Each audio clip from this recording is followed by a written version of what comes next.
Welcome, beautiful souls, to the channel Beautiful Awakening with Shantia. So today we are doing another pick a card reading. This pick a card reading is going to be on the effect you have on people, and I think this is going to be fun because we like to get nosy. We like to see what is the impact of our energy. So I often feel like there's always an effect because we are energy. We're experiencing energy. We're experiencing each other all the time.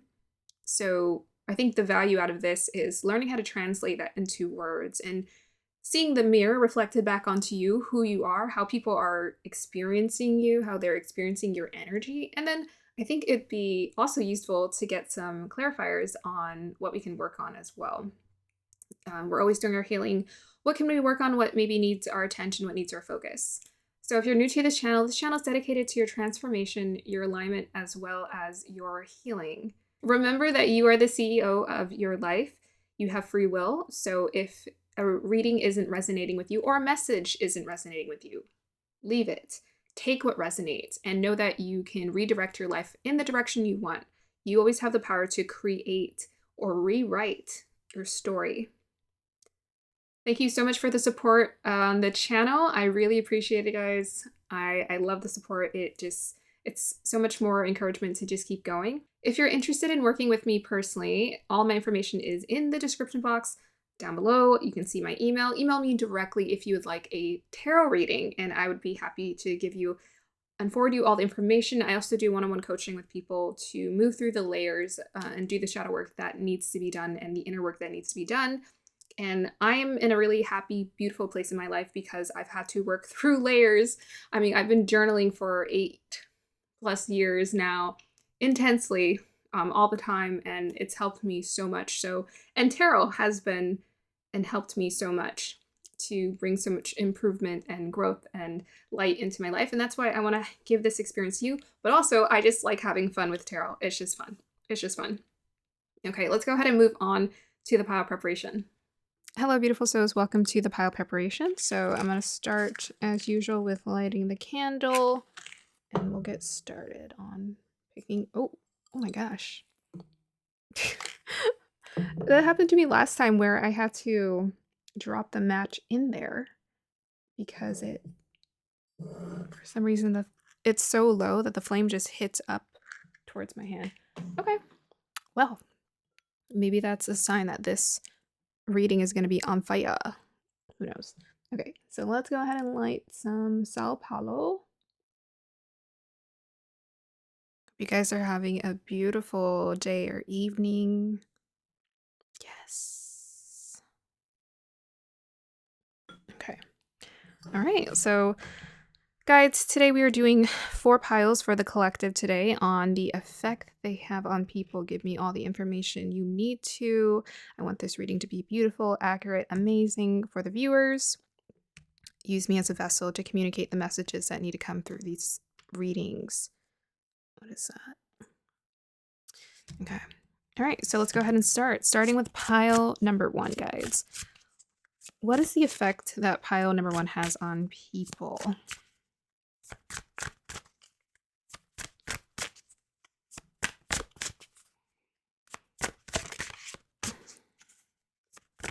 Okay. What is the effect that pile 2 has on people? Okay, we'll take 1. What is the effect that pile 3 has on people?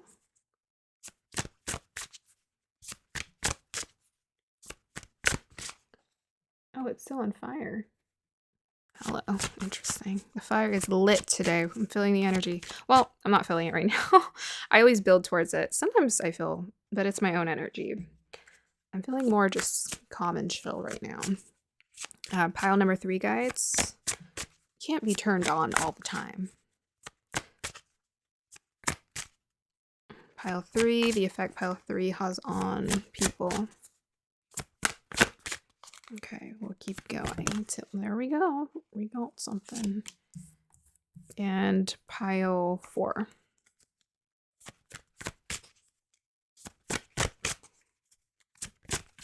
Okay, very nice. Oh, 2 green and, well, this is a different color. It's purple and blue. Awesome. Okay. What is the effect that pile 1 has on people? Clarify for pile number 1, guides.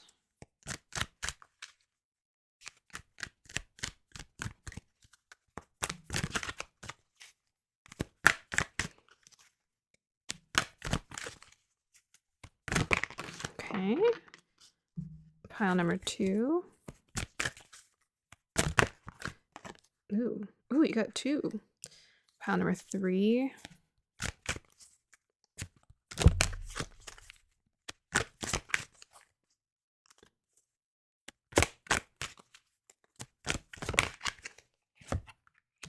And pile number 4. Ooh, okay, that was weird.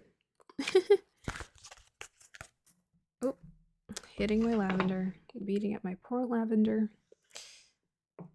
All right, pile number 1, guys. Oh, okay, we'll take both of them. Pile number 2, guys.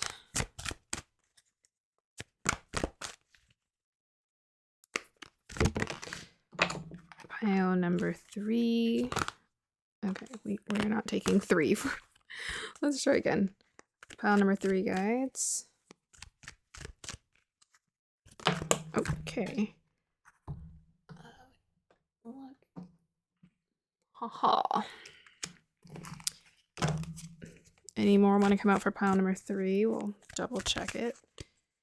Yeah. Oh, you got 1. And pile number 4. Okay, any more when it comes about pile number 4, since I already gave the other ones more than 1. Actually, that one already has 2 from the other pile, so we'll just keep it. Okay. Pile number 1, guys. Clarify for that card, please. Pile number 2. Ooh. Clarify for that card, please. Pile number 3. That's a lot. I'll take it. Oh, wait, that's 4. No, no, no, no. That's too many. That's ridiculous. Pile number 4, guys. Okay, thank you. And can I get a clarifier for that card? Oh, okay. That one wanted to come out again, so I'm just gonna let it come out. Goodness gracious. Okay, pile number 4. Pile number 3 isn't playing. I can see that. They wanna be seen. Pile number 4. And can I get a clarifier for that card, please? Okay. Astrology. Pile number 1. Pile number 2.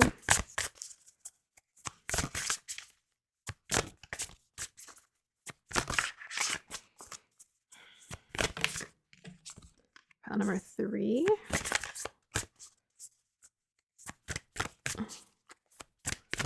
And pile number 4. Pile number 3. Calm down, pile number 3. Goodness gracious. Pile number 4. Taking all the cards out of my decks. Goodness. Pile number 1. Pile number 2. Okay. Pile number 3. Okay. Is that the one? Hold on. Pile number 3. Nope. Pile number 3, please.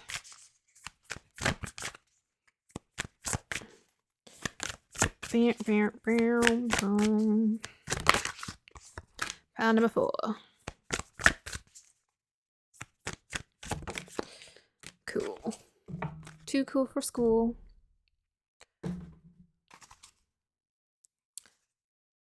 Pile number 1, guides. And 2. Oh. 2.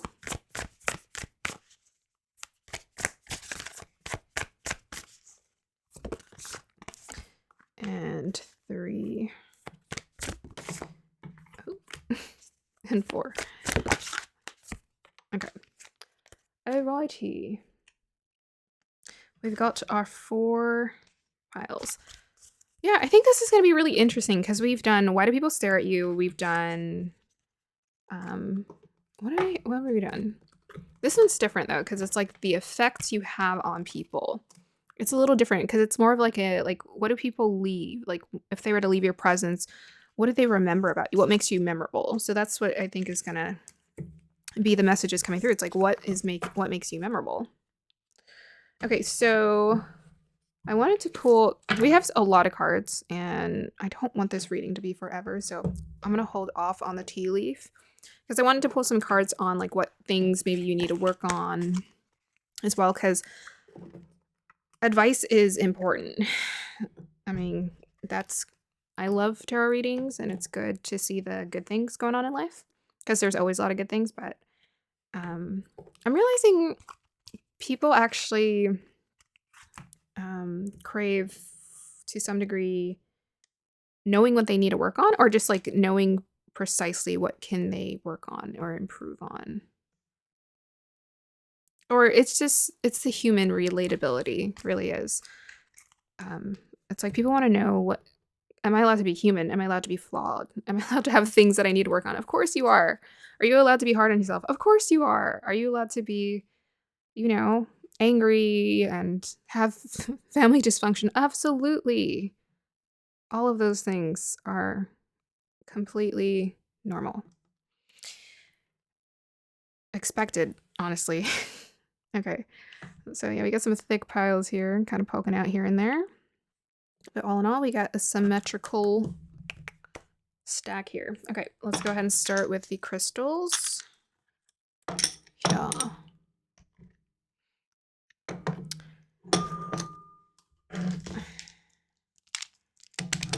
Guys, align me with the energies of pile number 1, please.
All right. Pile number 2, guys.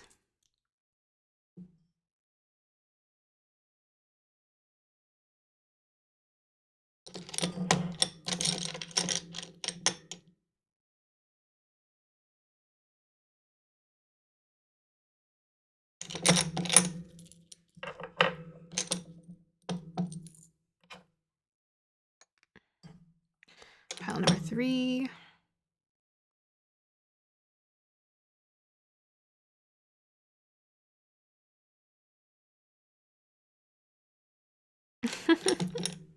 Of course, I got this one. Aggressive pile number 3. Got the tiger's eye. Not shocked. Not shocked at all. All right, pile number 4.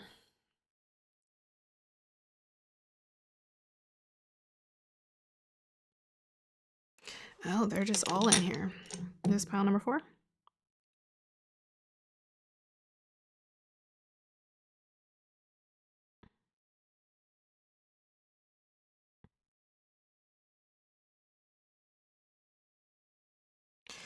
Yeah, not shocked about that one either. Okay, these are all kind of, okay, let's just get started.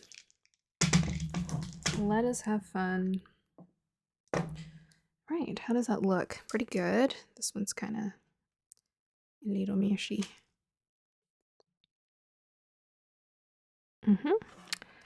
I think we can work with this here. Kind of looks a little, I didn't check to see if it was crooked. Let me see, does that look crooked? It looks,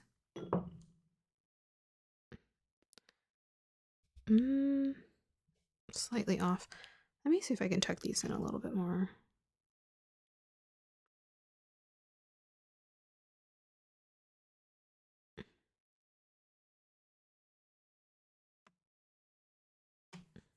Okay. Hey, beautiful souls, welcome to the point where you get to choose your pile. So let me introduce the piles to you. We have pile number 1 with green aventurine. Oh my goodness. We have pile number 2 with orange calcite. We have pile number 3 with the tiger's eye. We have pile number 4 with the howlite. Alright, so as usual, make sure you take your time. No rush here. Inhale and exhale deeply. Really meditate on which pile or piles resonate with you. Here is your singing bowl.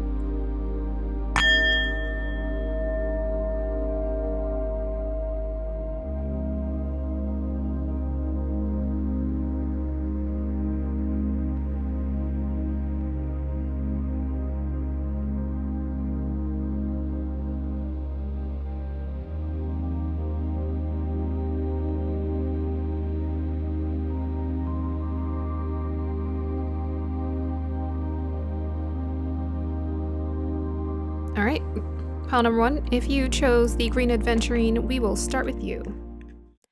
Hi, pile number 1. If you chose the green aventurine, this is your reading. So as usual, I will read your crystal and then your cards, and then we'll pull clarifiers. So what is the effect you have on people? I'm curious to know. What is it?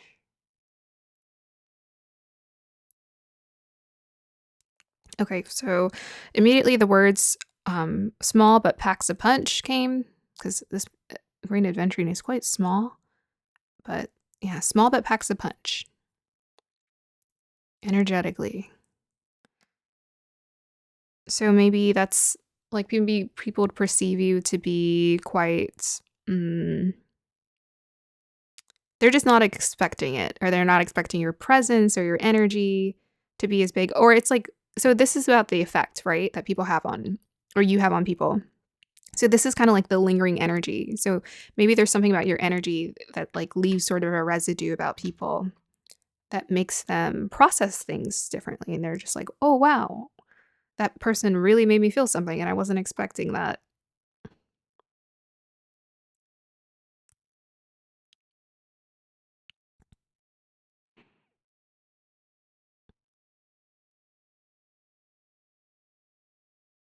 I'm seeing like a crowd, or like a school of fish in here, or I don't know. It's just, there's something about, um, okay, ripple effect was a word that just came to mind.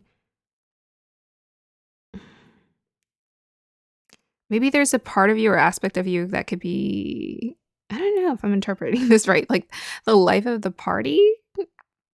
I don't know. I'm just seeing like a bunch of like a crowd of people. I'm trying to see what this means.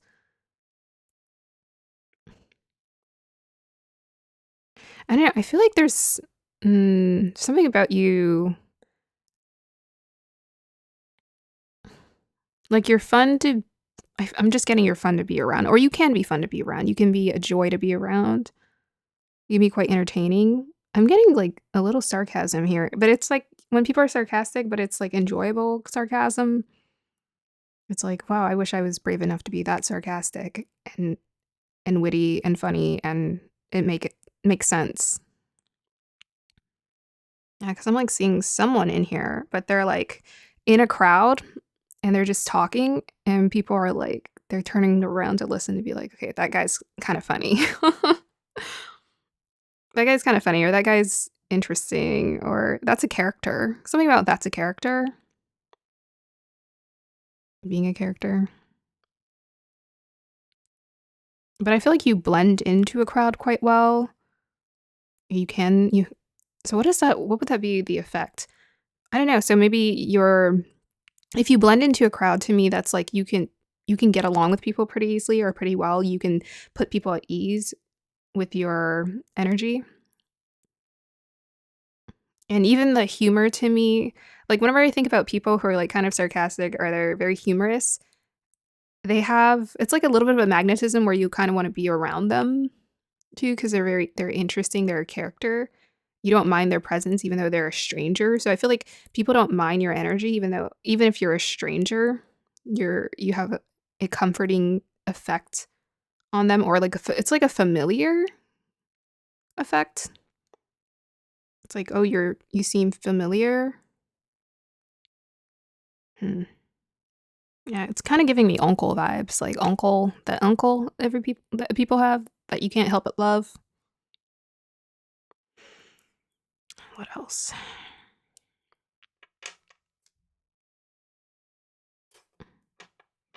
There's also something about this, square shape of this. I'm trying to understand what this means. I think you're also quite responsible. Um, Maybe people look up to you because of this. How would that translate as the effects? Maybe you make other people wanna be responsible or think about things that they should on a deeper level. Yeah, because it's like the square to me that's capturing my attention. It's like a square, a perfect square. It kinda reminds me of those classmates who would always, like, do their homework, um, get straight A's, were responsible. So something about sorry. Why do I keep throwing that? I don't know, that's means something too. I feel like that's kinda like your energy. It's like you kind of what is that? You make a noise, it's like the ripple effect thing. Yeah, I feel like your energy creates a ripple effects towards people. Like, it's, like, most definitely felt. Mm, yeah. Yeah, but going back to this where it feels like responsible, um, you make people wanna be this way, to be a square. The square in the sense to me, the square is like, right, all the sides are equal, like, balanced, um, responsible, stable. So there's something about you. Like, you make people maybe think or rethink things. Let's say, like, if you see someone who's, like, impressive, like, they're well-dressed or whatever, that impact, it makes you look at yourself and be like, "Oh my gosh, am I dressed okay?" Like, yeah. Am I being responsible? Am I making good decisions in my life? I wonder. Okay, let's go ahead and move forward. Starting with your first card, we have here Creative Spark, Bridget, number 8. Oh, look, we got number 8. So life path aides are very responsible. Bridget is also connected to like this mothering, nurturing energy. So I was getting uncle. Maybe you're the aunt. um, yeah. I mean, we have a lot of green, and then we get green here, green here. So I think you're quite responsible, and you have a bit of this earthy energy. Overall, like the energy feels because when I look at her, yeah, it's like warm, nurturing, fun energy is coming through. So I think there's most definitely like a fun aspect to you. Like you have a really good sense of humor, or you just get that humor when it comes to the way that things operate in life, and you're willing to be a part of that experience with people. I like that. Yeah, I keep getting this feeling of like she's thinking something. Like when I look at her, I'm like, she's thinking something that she's about to say something that's going to crack me up. Yeah. So maybe some of you have sarcasm, like down pack. You're really good with sarcasm. I feel like she can be like sarcastic without people expecting it. Yeah. Okay, so let's go ahead and move on. I'm like, oh my gosh, is this reading gonna be forever? Because we still got quite a bit of cards. Oh, we'll see. All right, so the next one we have here is Seer, see beyond the current situation. Let me turn this around towards you. So the Seer, see beyond the current situation. You see things. You see things. Uh, Yeah, you see things. You see beyond people's current situation. So you see the bigger picture, essentially. You're about seeing the bigger picture. This is the effect you have on people. It's like you make people think beyond the bigger picture. So maybe you say things that makes people think like deeply like about life. And they're just, oh wow. Huh. Never thought about it that way. Especially with the creative spark. To me, to get people to see things in a different light, you would have to be a pretty creative person because I just saw a level on the clock. It takes creativity to reshape someone's perception and reshape your own perception as well. Yeah. Maybe there's also something about you that just comes off really intuitive and people are just like, "Whoa, how did you know that? Like, how did you know?" So maybe you say things and you're like, "Whoa, how did you know?" Maybe that's what makes people feel comforted because they're like, "Oh, yeah, that is what's going on in my life." Like maybe you say things that it's just the thing they needed to hear that day. Yeah. A little bit of mysterious energy coming through here. Seer, the seer. Yeah, maybe it freaks people out a little bit. Um, okay, but also quite entertaining and enjoyable. We also have here the divine matrix. Oh, speaking of seeing the bigger picture, this says interconnectedness, synchronicity, God incidences. I think that's why I saw the person in the crowd. It most definitely felt like there's like a connection, like you know how to connect with people. So I feel like you're very good at seeing the bigger picture. Wow, you have a quite the small but packs a big punch. That comment was real because divine matrix is no joke. Like, to have that kind of impact on people, that's intense. Like, you make people see, um, their lives in a different light, like, you make people see the bigger picture, you make people see the universe. Like, that's intense. That's very, like, 12th house, ninth house energy. Like, God incidences. You you kind of show people how everything in their life is connected. Maybe you're a coach or a counselor or you work with people in some way, but you help people to see, like, all the connections in their lives. Yeah. So this most definitely feels like because whenever I ask these questions, I don't really think too much about who are the people that's getting the effect. And I'm most definitely getting these feel like it could be strangers, but it's also most definitely people who are in your life. Like these are because this energy feels quite heavy, like impactful. So I feel like these are people that they're continuously being exposed to your energy, and this is what they feel. Is like you make them see the connected energies. But maybe you're also an oracle or a guide in some way. Maybe you use tarot or astrology or all the mysticisms, occult sciences of life to help people show them. Yeah, that's pretty intense. Okay, so the next one we have here is the moon. Satisfy emotional needs, nurture self and others. Yeah, very nurturing energy with this creative spark with Bridget. Like she's very nurturing, like very nurturing energy, strong, beautiful, divine feminine energy associated with her because she learned through her mistakes and things not working out in life, and then learning how to build her strength. And her inner strength is quite powerful. So I most definitely associate her with like this beautiful, feminine, nurturing energy. And this card also is very feminine and nurturing. The moon too, yes. Very also just kind of psychic, like straight up. Psychic, intuitive, and yeah. Your effect is with this moon energy, it's like because the moon is it our unconscious desires? I don't even remember. It's either unconscious or subconscious. Maybe it can be both because the moon is like the reflective light. Right? So I feel like you make people really reflect and think about their lives and see things in a different light.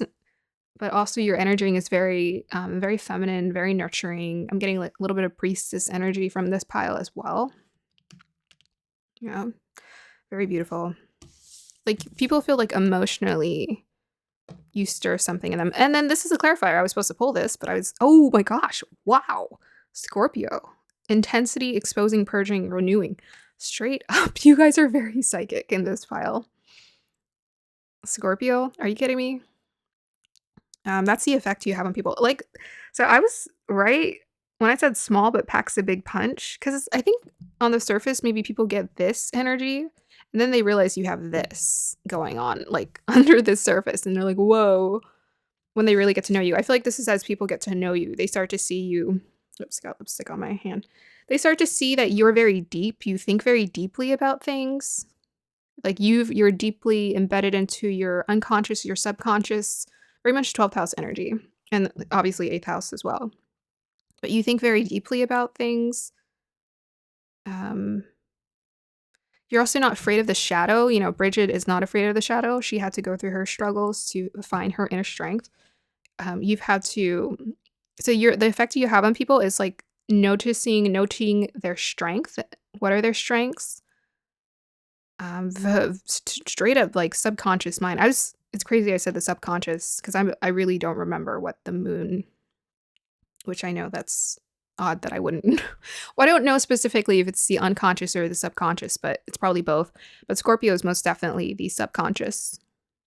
It's like the subconscious is like those thoughts that's like sitting in the background that people don't really think about until they stop and they pause. So you make people very self-aware. Very, very self-aware, and your impact is very like it hits people on a deep emotional level. You have like variations to you, and we all do, but like your impact is also like on a deeply intuitive level. It's like you're very memorable, but people don't realize how memorable you are. It's like your energy just kind of sinks into them without you realizing it. Or yeah, I'm gonna say you, but also them without them realizing it. It's very subconscious. Like they're around you and they're like they start thinking about, "Oh, remember that person, what they did, what they said, what they demonstrated." Like it could be anything, but yeah, emotionally you get like people on a very deep level. And I think you also see people on a deep level and they feel very seen in that sense. Like they can be flawed, they can have these shadow aspects to themselves. I feel like they feel seen in that sense. Okay.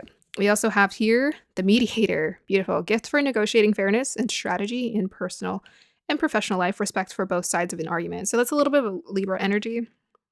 So you have a really nice balance with your masculine and your feminine energy. So you're the stern sorry. My voice. I don't know why I got like that. I don't know, my voice has actually been kind of tight all day, my throat. Okay. Um What does that mean? Something about maybe you make people speechless. I don't know. So the mediator here is masculine and feminine energy. So there's something about you that's you're the stern father, but you're also the nurturing mother. You know, even Scorpio can be quite intense. There's like a subconscious intensity because moon is there, it's like softened. So it's like a subconscious intensity about you. It kind of creeps up on people. But yeah, maybe also a Libra energy, people respect your intellect, but you also have like a spectrum to you. I'm getting spectrum for this pile for sure. Variation. And yeah, that's the effect you have on people. So the mediator also is like you get people thinking. Again, I said it from the beginning, and here it is again, reaffirmed, is you really get people thinking, maybe considering both sides, you know, not seeing everything, the bigger picture, not just seeing one aspect of life, seeing both sides of the arguments, both points.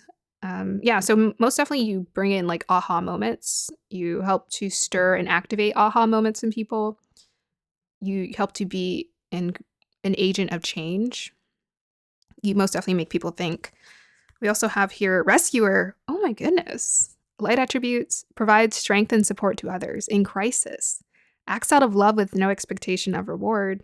Shadow attributes assumes that the rescued will reciprocate, keeps the rescued one needy. Yeah, rescuer.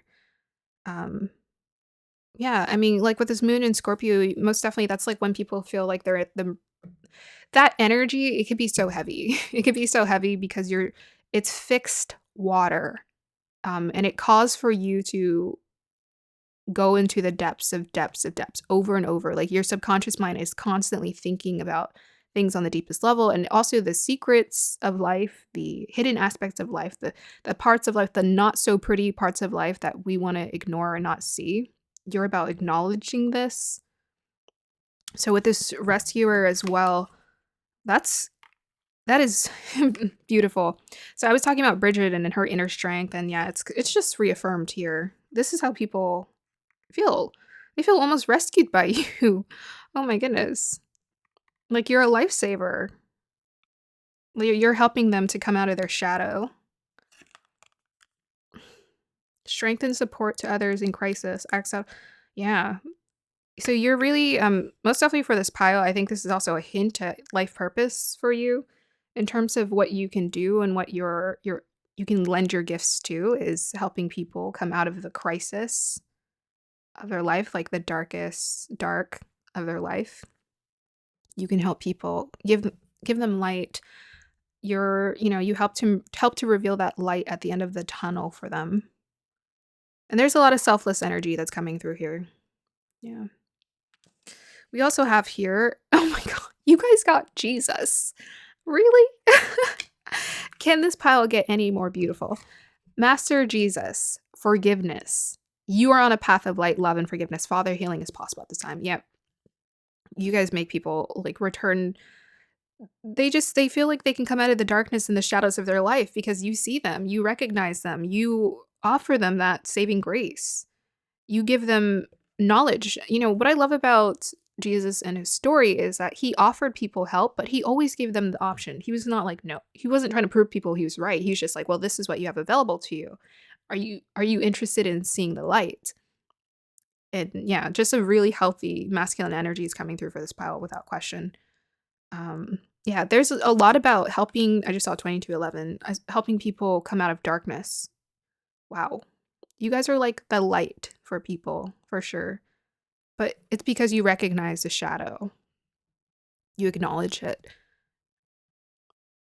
And you help people to find forgiveness. Hmm.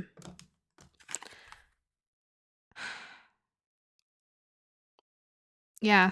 Isn't it funny? I said stern father. I said stern father and nurturing mother. I feel like Jesus was both. He was a perfect balance of masculine and feminine energy. And it says father healing is possible at this time. Yeah, that's so funny. Yeah. Healing, did I say that? I don't know if I said that word. You make people feel the effect you have on people is like a very healing effect. Most definitely healers in this pile. And the reason why I don't use that word is because I believe in when it comes to being a healer, I feel like we activate healing, but people can't heal unless they want to do the healing. We can't just go up to people and make them feel healed. But it's like when people are most definitely craving it. And it's so interesting because I was thinking about this. I was thinking about how today, when it came to my healing, I had to fall apart. Like I had to fall apart. I had to feel the darkest emotions and I had to not be afraid of that. And there are times where things come up and I'm like, oh, like, I'm afraid to feel it again, but I have to feel it. Like I have to let my heart break because I need to know that I have what it takes to put it back together or come back together. And it's not going to kill me to let my heart break. So I feel like for this pile, that's your story too with the Scorpio energy. You haven't gone through like your story is coming through here as well. Like you've gone through moments, those shadow times where you felt maybe even hopeless to some degree, so sad and just so like depressed. I'm sorry, I'm laughing. I'm not laughing. It's just I don't know. Maybe I just do that as a mechanism, but um yeah, it's like you've been in places, you've had moments in life where you've been in those dark you've like thought really depressing, painful, um, dark thoughts that are just mean and unkind, but you've somehow found this creative spark in your life and you found a way to build with this 8 here, you found a way to build and put it together and put your pieces together and be sensible and be smart and be intelligent and just be responsible, and build yourself up again. And people look to you because I think of Scorpio as the leader, like a mother leader. They think of you as like a mother priestess leader, in a sense. That's the energy, the effect you have on them. Spiritually, most definitely, you guys have a huge spiritual impact around people. And because I already know what this color means, you most definitely make a huge impact on people's hearts. That's how you win them over, is their hearts. You touch people's heart because you're in touch with your heart with the green adventuring and this green here. And I'm going to flip it over. Ritual healing connection heart chakra 16. Yeah. So I kind of went on a tangent. Did I explain healing very well? The reason why I don't use the word healing or healers is because we're activator healers. Technically, we're not healers. We don't just go up to people and heal them. But from repetitive us doing our healing, we can mirror to people the healing that they need to do within themselves. Yeah. So people, very much a very healing energy for this pile. Ritual healing connection, heart chakra.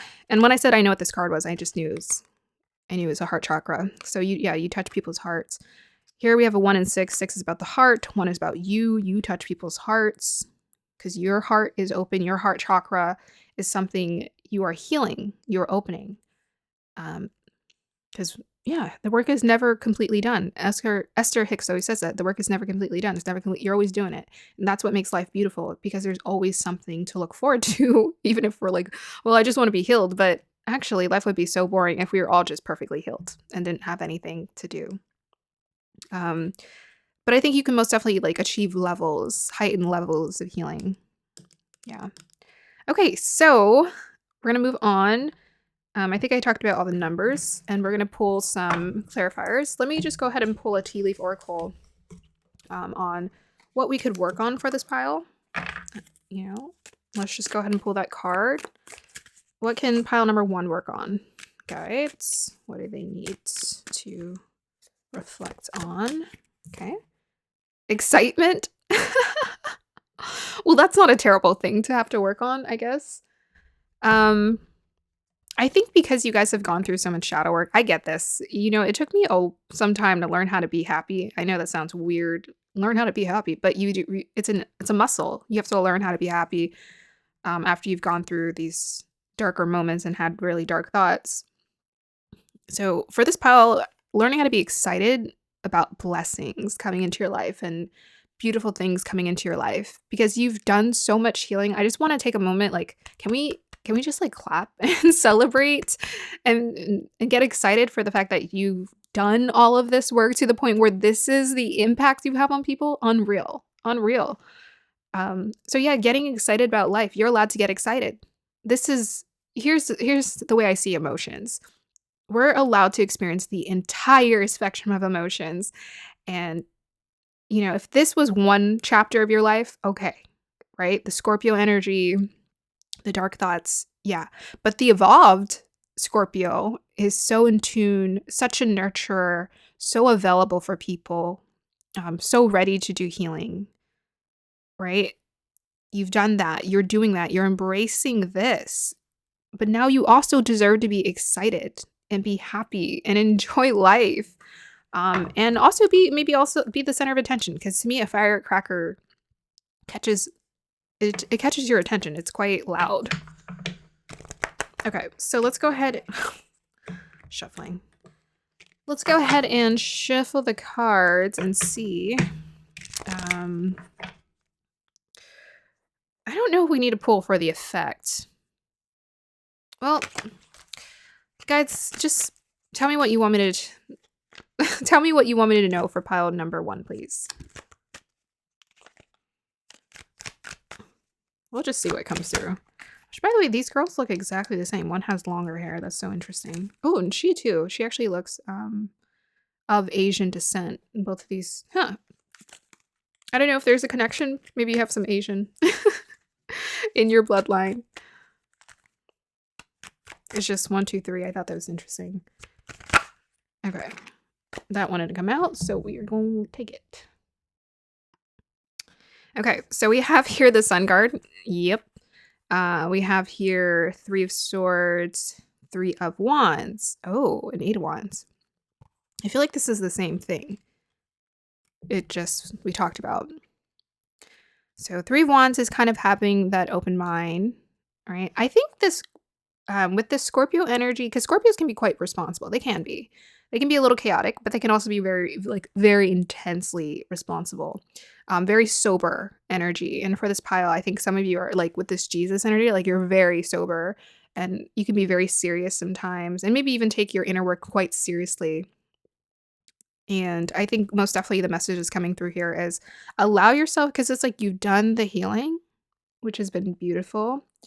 Allow yourself maybe with this 3 of Wands reverse to really be happy and expand beyond, beyond, okay, this was one chapter of your life. Now what's the excitement? What's the happiness? What's the joy we get to experience? And I think there are times where you pull yourself back, because we have the Sun card next to the 8 of Wands reverse. It's like you pull, there are times where like I think you want to open your heart. I feel like you guys are still healing your heart chakra. I think it's very significant that we got the green adventuring. It's not that you're still healing. It's just we're always healing. But it's like this is what's being called to you. Is you have such a beautiful heart and you've done so much healing work, but now they want you to enjoy life. Like this is your new chapter.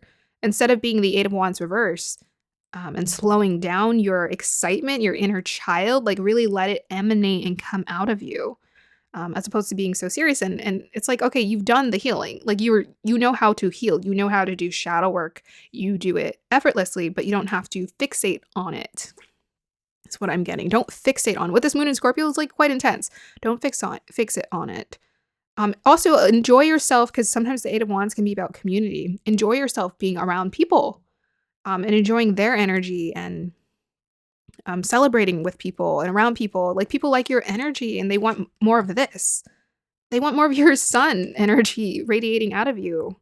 It's like you're most definitely beautiful at being the moon, but they want to see more of the sun come out of you. Yeah. Okay, so that is your reading pile number 1. I hope you guys enjoyed that. Have a beautiful day or evening. Let me know if it resonated. Bye. Hi, pile number 2. If you chose the orange calcite, this is your reading. So as usual, I'll read your crystal first and then we'll move on to your cards and then we'll pull clarifiers. All right, so what is the effect that you have on people? We are about to get nosy and find out. Okay, for some reason the texture is standing out to me.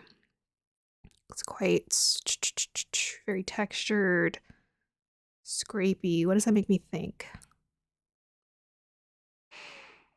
What is that? Rough? Maybe there's something about you that's a little rough around the edges? I know, you're probably thinking, well, that's not a compliment. Well, I feel like it could be. Let me think. Rough around the edges. It's the effect, but this is about the effect you have on people. What is that? What would that be? The effect you have on people.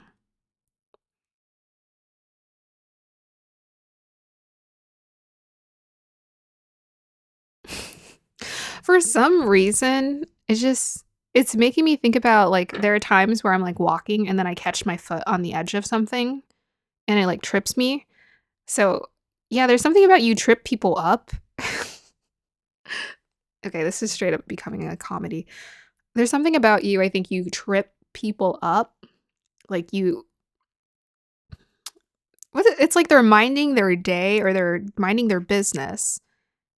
And then like it's like I don't know, there's something about your energy that pulls them. It could be like let's say for example, you have like a really inappropriate sense of humor or and the people are not expecting it.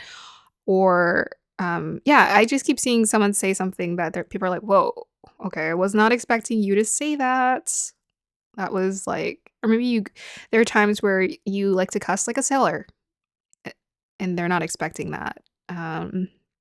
Maybe there's something about you, like, let's say you're a feminine and that comes off as, like, really masculine, or maybe there's something about you that's a little bit like a tomboy. Yeah, it's like you have this other side to you that people aren't yeah. That's the effect, is people notice that. It's this, "Oh, I wasn't expecting that. You seemed really sweet," until you seemed really sweet, or you seemed really innocent until you did that or said that or showed me that. Yeah. Mhm. Could be any number of those things. I like for some reason, I'm really drawn to the tomboy. I feel like I'm not I was gonna say relate. Yes, I do relate, but that was not what I was trying to say. I was trying to say, um what was I trying to say? I think there's something about that side to you that rough around the edges that people really like because it's relatable. I was gonna say something else, but I forgot, so let's just move forward with that message. Yeah, there's something about that, like, that makes people feel relatable to you. So, like, I'm noticing for these readings, there's something about the effect that people or you have on people people are affected by your energy or other people's energy when they can relate to you on some degree. It's like you reveal something about yourself, and this is your reveal. It's like you're a little rough around the edges. They're not expecting that. Yeah. But it's like in a really fun, beautiful way. Like I'm seeing a girl just be a tomboy and like do things with the guys. Like she's spitting. I don't know. Sorry if that's not the best imagery, but yeah. And she's like burping with the guys, and that's just my stereotypical imagination for you. Okay, let's see what else wants to come through. I'll do one more or a couple more messages and we'll move on.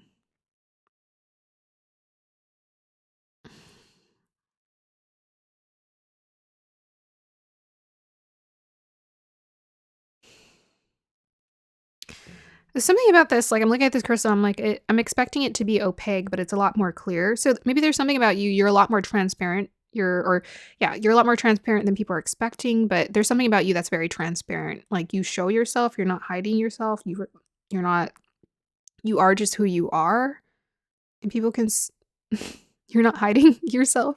Okay. Let's go ahead and move on. What are the cards going to say? I wonder.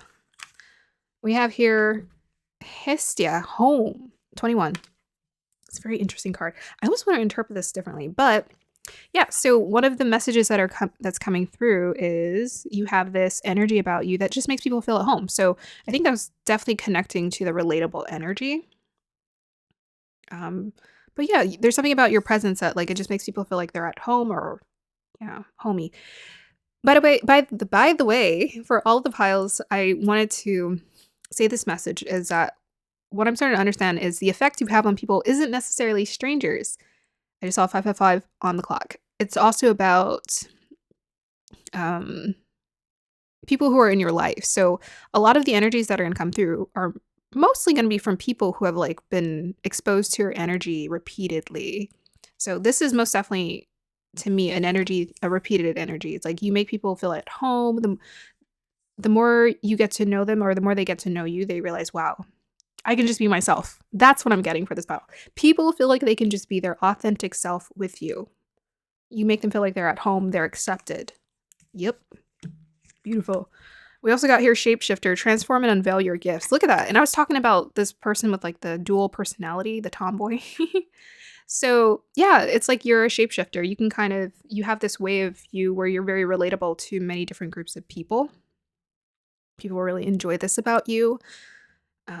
You can be a wolf, an eagle, and a man, and a tiger, and a lion. But I really love this because I feel like this is about living life on a spectrum. You know, I'm like, why just experience one aspect of yourself? Like, experience all aspects of yourself. That's a full life. I feel like you guys are definitely interested in experiencing the full spectrum of your personality. And I love that. I think that's awesome. But yes, you're the shapeshifter. Transform and unveil your gifts. And also, you might be quite gifted at, talented at different things that people aren't expecting. People enjoy your gifts. You unveil your gifts, transform and unveil your gifts. Yeah, you're very transformative. I feel like you guys have gone through phases in life where you're just not the same person you used to be. Not even like I would say a year and a half ago. You're probably a different person because you're always interested in maybe just doing the inner work. You're always interested in growth. You're always interested in transforming yourself and finding ways to evolve. Yeah, you're always evolving. With the unveil your gifts, I feel like you just share your gifts with people. Yeah, quite talented, gifted. People aren't expecting you to be like, to know this or to know that or to know how to do this or know how to do that. Yep. And we also got here, winter, take care of your needs with a woof. You're also a woof. We've established that.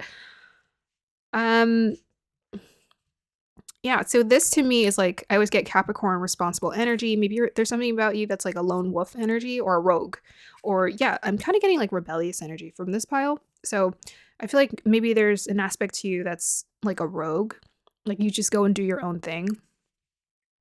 I think this pile to me, it feels like you go into your lab and you build and you create and you do your own little things and you journal and you have this aspect to yourself and then you come out and you engage with your family, you engage with your friends, you engage with people, and they're just like, oh my gosh, like we enjoy your presence. I feel like you know how to balance your energy in a sense, like what you give to people and then what you don't give. I feel like you give to yourself quite beautifully. And then you know not to overextend yourself. Because I feel like you have quite a bit of energy. That's what I'm getting from this pile. Enthusiasm for life. Yes. Yeah. You take care of your needs. Okay. So we have here next Shabhala initiations, retreating to recharge. What did I just say? Yeah. You guys know when to be a hermit. Trusting in the process, Dharma. That's awesome. Yeah, I feel like you guys have a really rich inner world, but also a rich look at these. That's the exact same colors. Isn't that crazy? Look at that. Ooh, yeah, very rich inner world, very mystical, magical. I think you guys most definitely are in tune with using tarot or astrology. I feel like you're also transparent, so I feel like you don't hide this away from people. You show people, this is, yeah, I'm into astrology. It's cool. It's awesome.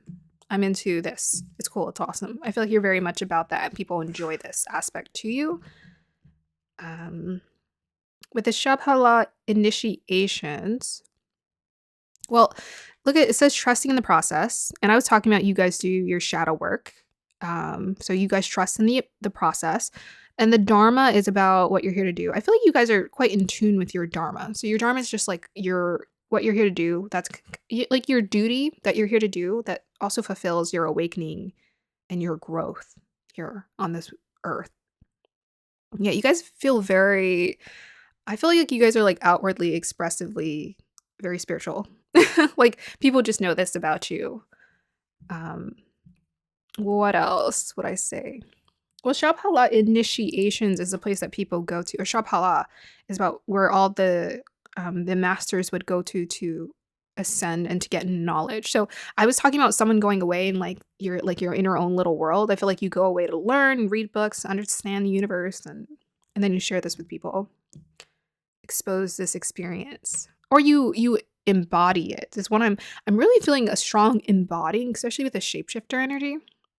I feel like you guys embody the energy of knowledge, of higher knowledge.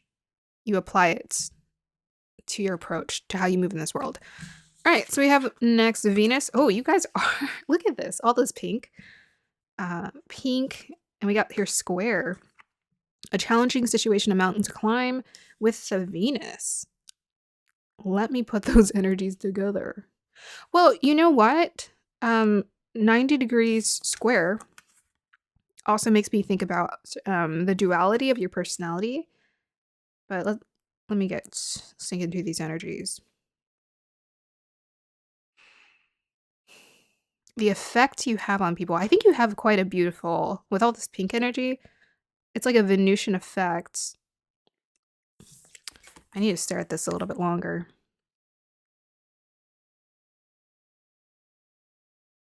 I think you guys do challenge people. I'm going to say that again because I was getting some rebellious energy. I think you guys do challenge people.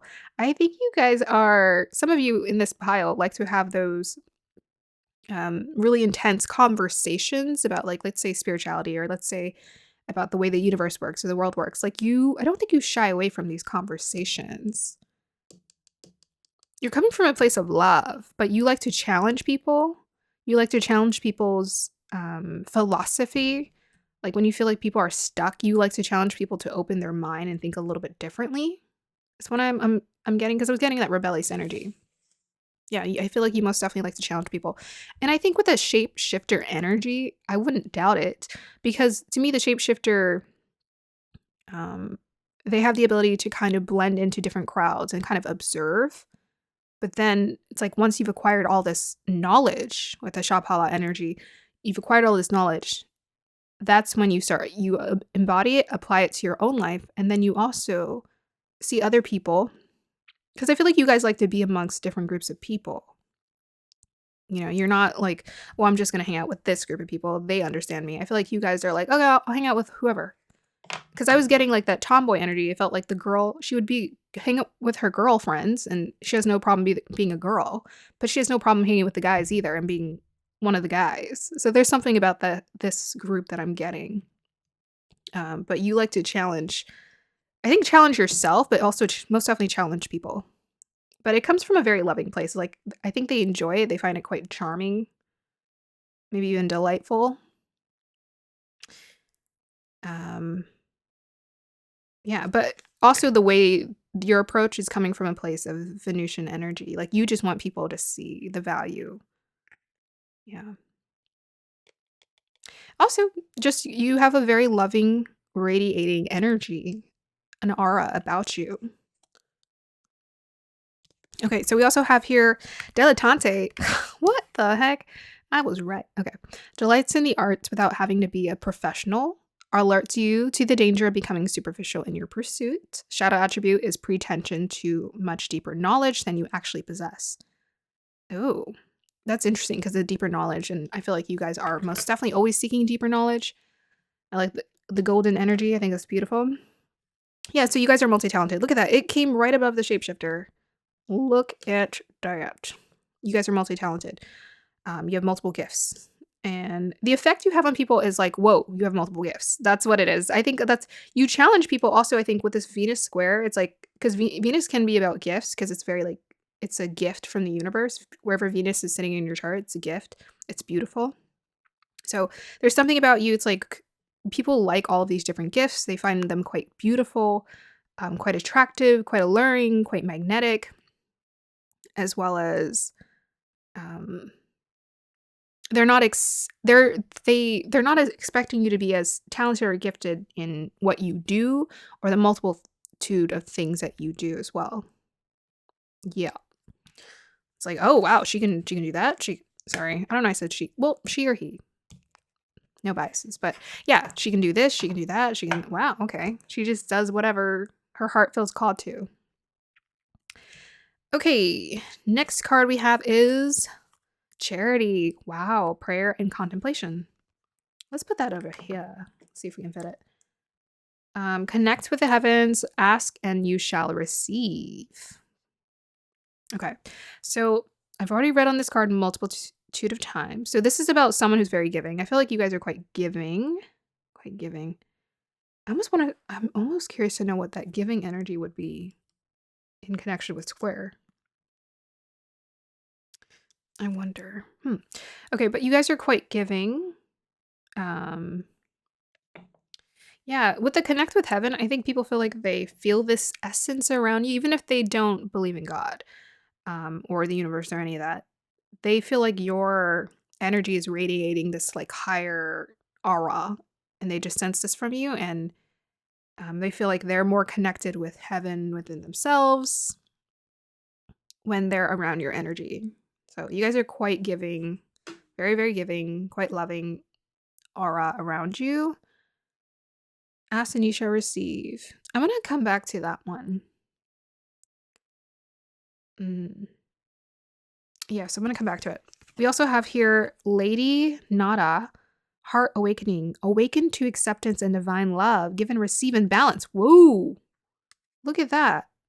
Give and receive love, give and receive in balance. Wow. Where do I put this? I want it to be over here next to the Venus. Actually, we'll put it here. Okay, so I'm going to go ahead and pull the book for that because that's one card I have not seen. You guys are very giving. Heart awakening. With the Venus, yeah, you most definitely awaken, unlock people's hearts. I was getting that transparent, so I feel like that's the way that you do it. It's just you're yourself. You're your authentic self. And this is what makes people feel like they can trust you. Okay. Let us find Lady Nada. Lady Nada is said to be another incarnation of Mary Magdalene. Oh, but even if she is, the energies are slightly different. Lady Nada is a mighty spiritual priestess of love who once existed in the land of Atlantis. She is the light force that helps us awaken our heart to the divine love we deserve. The light keeper whose essence allows the light. By the way, I said rough around the edges. I feel like the square and the winter wolf energy is giving me that. I forgot about that. Okay, back to this. The divine love we deserve, the light keeper whose essence allows the light within our heart to expand, revealing a true, real, naked, and vulnerable aspect of our soul. Look at that. Naked, true, vulnerable. We were talking about authenticity. She brings an opportunity to experience divine love, whether through a relationship, adventurer, or experience. The cave of your heart is opening wide for you to experience divine love. You have an opportunity to overcome past pain, heartbreak, and letdowns. This is a wonderful time to cherish and love yourself and then allow yourself to be cherished and loved by others. If you feel love revealing itself clearly in your heart, have the courage to move into a state of trust. You are reminded that when true love is present, when divine love is present, there are no obstacles to overcome it. It will be here, clear, pure, and real for you to experience. Your relationships are being brought into harmony on all levels of your life. Give and receive divine love with yourself and all those around you. Okay, that was beautiful. The awakening also struck me because I feel like sometimes when we've gone through our awakening or we've evolved to some degree, because I feel like there's layers to awakening.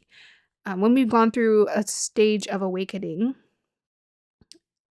and we're this like beautiful divine love, it can trigger people. So I'm kind of getting that from this pile from the square energy. It's like your energy, I think, is so pure and so loving. It can be a bit off-putting and triggering to other people. And I've never really understood that because I'm like, what? That would trigger people? But it makes sense. Just think about if someone was like jealous of someone because their life just looks like it was perfect and they're happy, right? They would get triggered. Why are they triggered? Because they can see something that they want and they feel this lack of something that someone already has something or someone has something that they can't have. So it's like when you're reading all this beautiful energy, to some degree, it might actually trigger people. Trigger people. Yes. Beautiful. Okay, last card we have here is the gift of command. Throat chakra. Wow.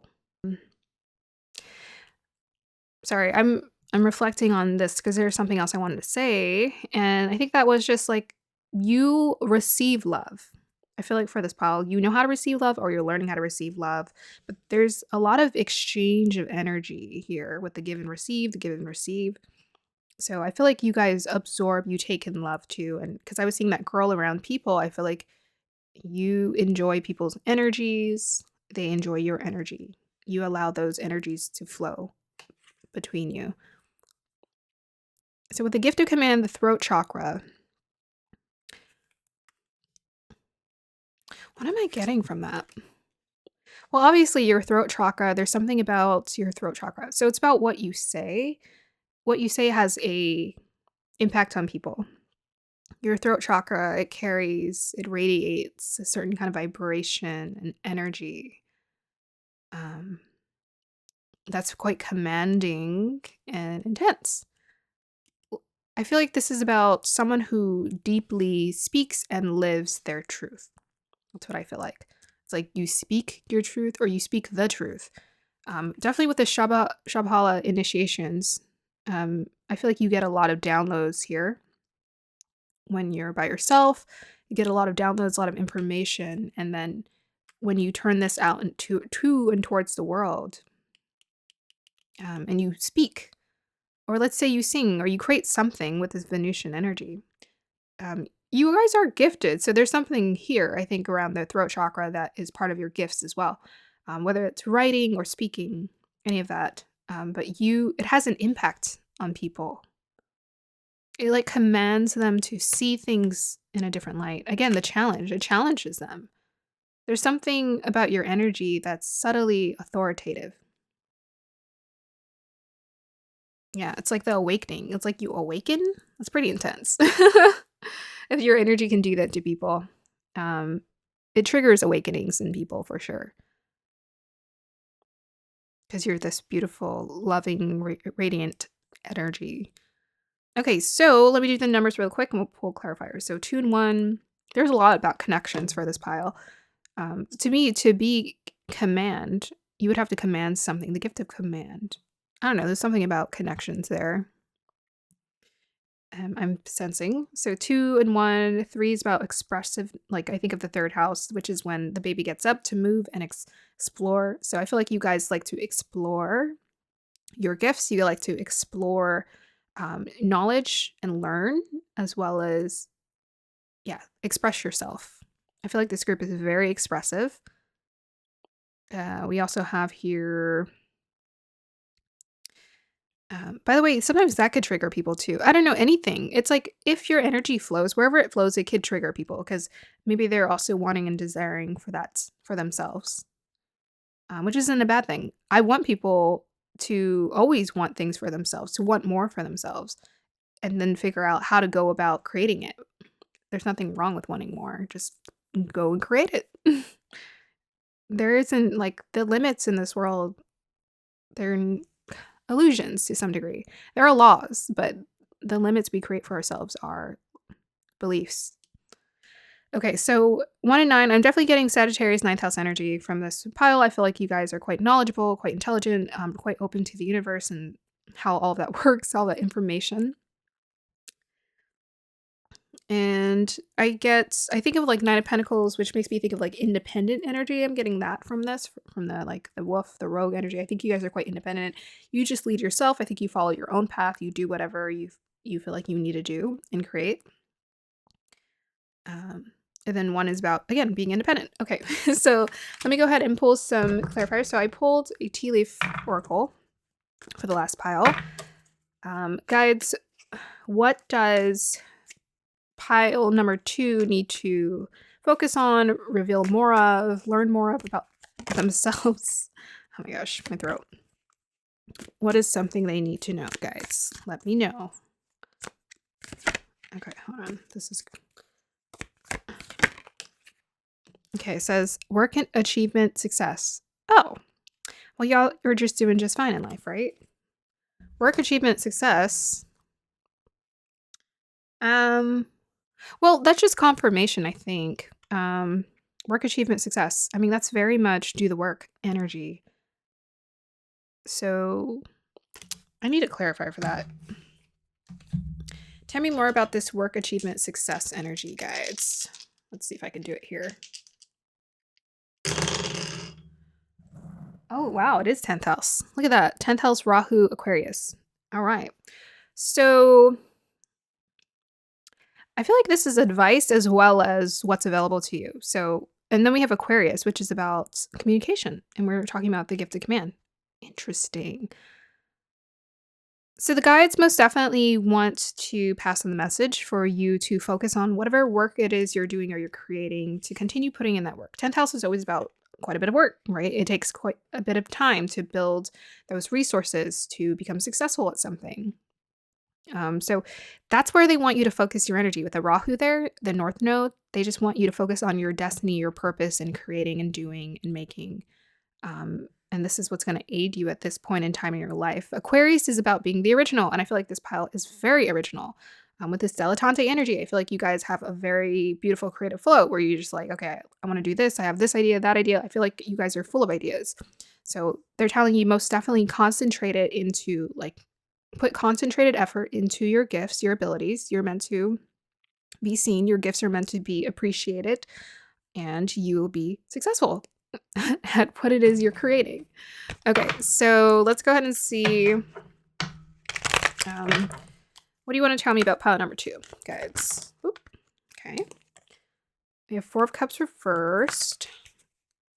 Tell me more about the 4 of Cups.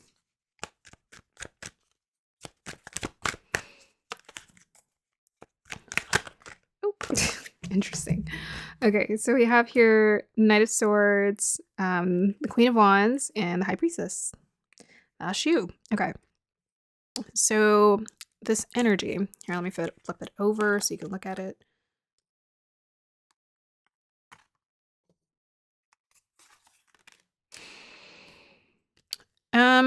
Yeah, so I think some of you in this pile with that Rahu in 10th house and Aquarius, you most definitely are working on something you're putting a lot of effort into. Even this gives me Capricorn energy.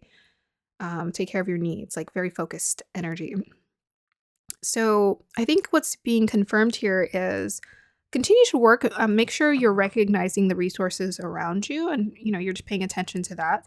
I think you guys are continuing to build into your confidence and allowing yourselves to be seen. With this Queen of Wands reverse and the High Priestess, you have a beautiful intuition. You're meant to shine. You're very gifted. You're meant to be this bold, beautiful, divine feminine energy. A lot of divine feminine energy. Because I was talking about that spirituality that just radiates from you powerfully, but embracing this aspect of yourself is what's going to help you to continue to be successful in your endeavors. Yeah, most definitely. With a Knight of Swords, this could be about the way that you approach things. Maybe there's something significant about you communicating and being an effective communicator. But this is, to me, is also, in a sense, a green light. It could be about overworking, but I'm also getting sense, because we got that work achievement success in that Rahu 10th house, is they want you to work. They most definitely want you to. So this is confirmation for this pile. Keep doing the work. Keep creating. Queen of Wands, extremely creative, very creative. So be that creative person. Do not hide away. Do not pull away. Listen to your intuition. Your intuition is on point. You're meant to be seen. You're meant to be appreciated. You're meant to be also, you guys have a lot of, like, all this pink energy and this Venus, very, very magnetic, very, very creative. A lot of feminine energy around you. So allow that feminine energy to move you, inspire you to take action towards your goals. And then more of those opportunities, which are actually already available to you, because we have this Four of Cups here. There's already something there. More of that can come towards you, and you can recognize it. Can I get a clarifier for this Four of Cups, please? Yeah. So yeah, definitely with the Queen of Wands being reversed and the High Priestess, it's about, you can do a better job of recognizing your resources. When you recognize your resources, oh my gosh, you're going to become the boss. I think, yeah, some of you in this spell most definitely aspire for, with that Rahu in 10th house, quite a bit of success and achievement in your life. Okay, what else we have? Four of Wands. Yep. So I feel like this is a message letting you know that help is coming. Assistance is coming. It's available to you. You guys are already the Queen of Wands and the High Priestess. It's just they want you to see that. They want you to recognize that. You are the High Priestess. You are the Queen of Wands. You just need to recognize that. So continue to do that work. Maybe also with this Knight of Swords, shifting our mental space around to observe this, to recognize this. Maybe doing more affirmations. I'm learning with myself. Sometimes I stop doing affirmations, but they're so powerful. Even with that throat chakra energy, affirmations I think are going to be very impactful for you. But just start telling yourself how amazing you are. These readings are great, but nothing is more impactful when you say it to yourself and you believe it. And then you also say the words that you need. You don't have to wait to get that self-esteem boost from a mother and father, which, yes, we look to them. They're our teachers, but we don't, the beautiful thing about being an adult is recognize your own gift and your ability to be like, oh, okay, I can give it to myself. And you guys most definitely have the ability to give love, receive love like crazy. So make sure you're giving that to yourself continuously.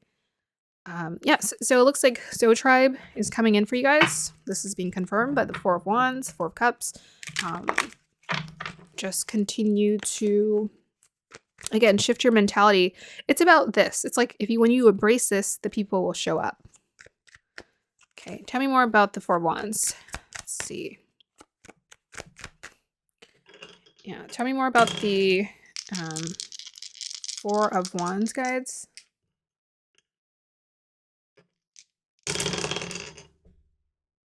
Oh gosh, I wonder if that's the way I want it to land. It says Moon Sagittarius in the 10th house. Tell me more about the Four of Wands.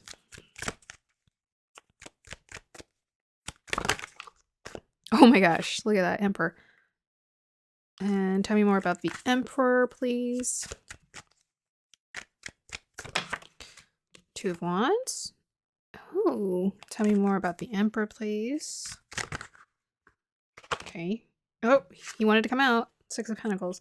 Okay, so yeah, for this pile, most definitely there is someone, if they're not already in your life, who's coming in. I think who's connected to, well, this is like a Four of Cups. This is like an opportunity that you're manifesting in your life. But this person is like available. Tell me more about the Emperor, please, guys.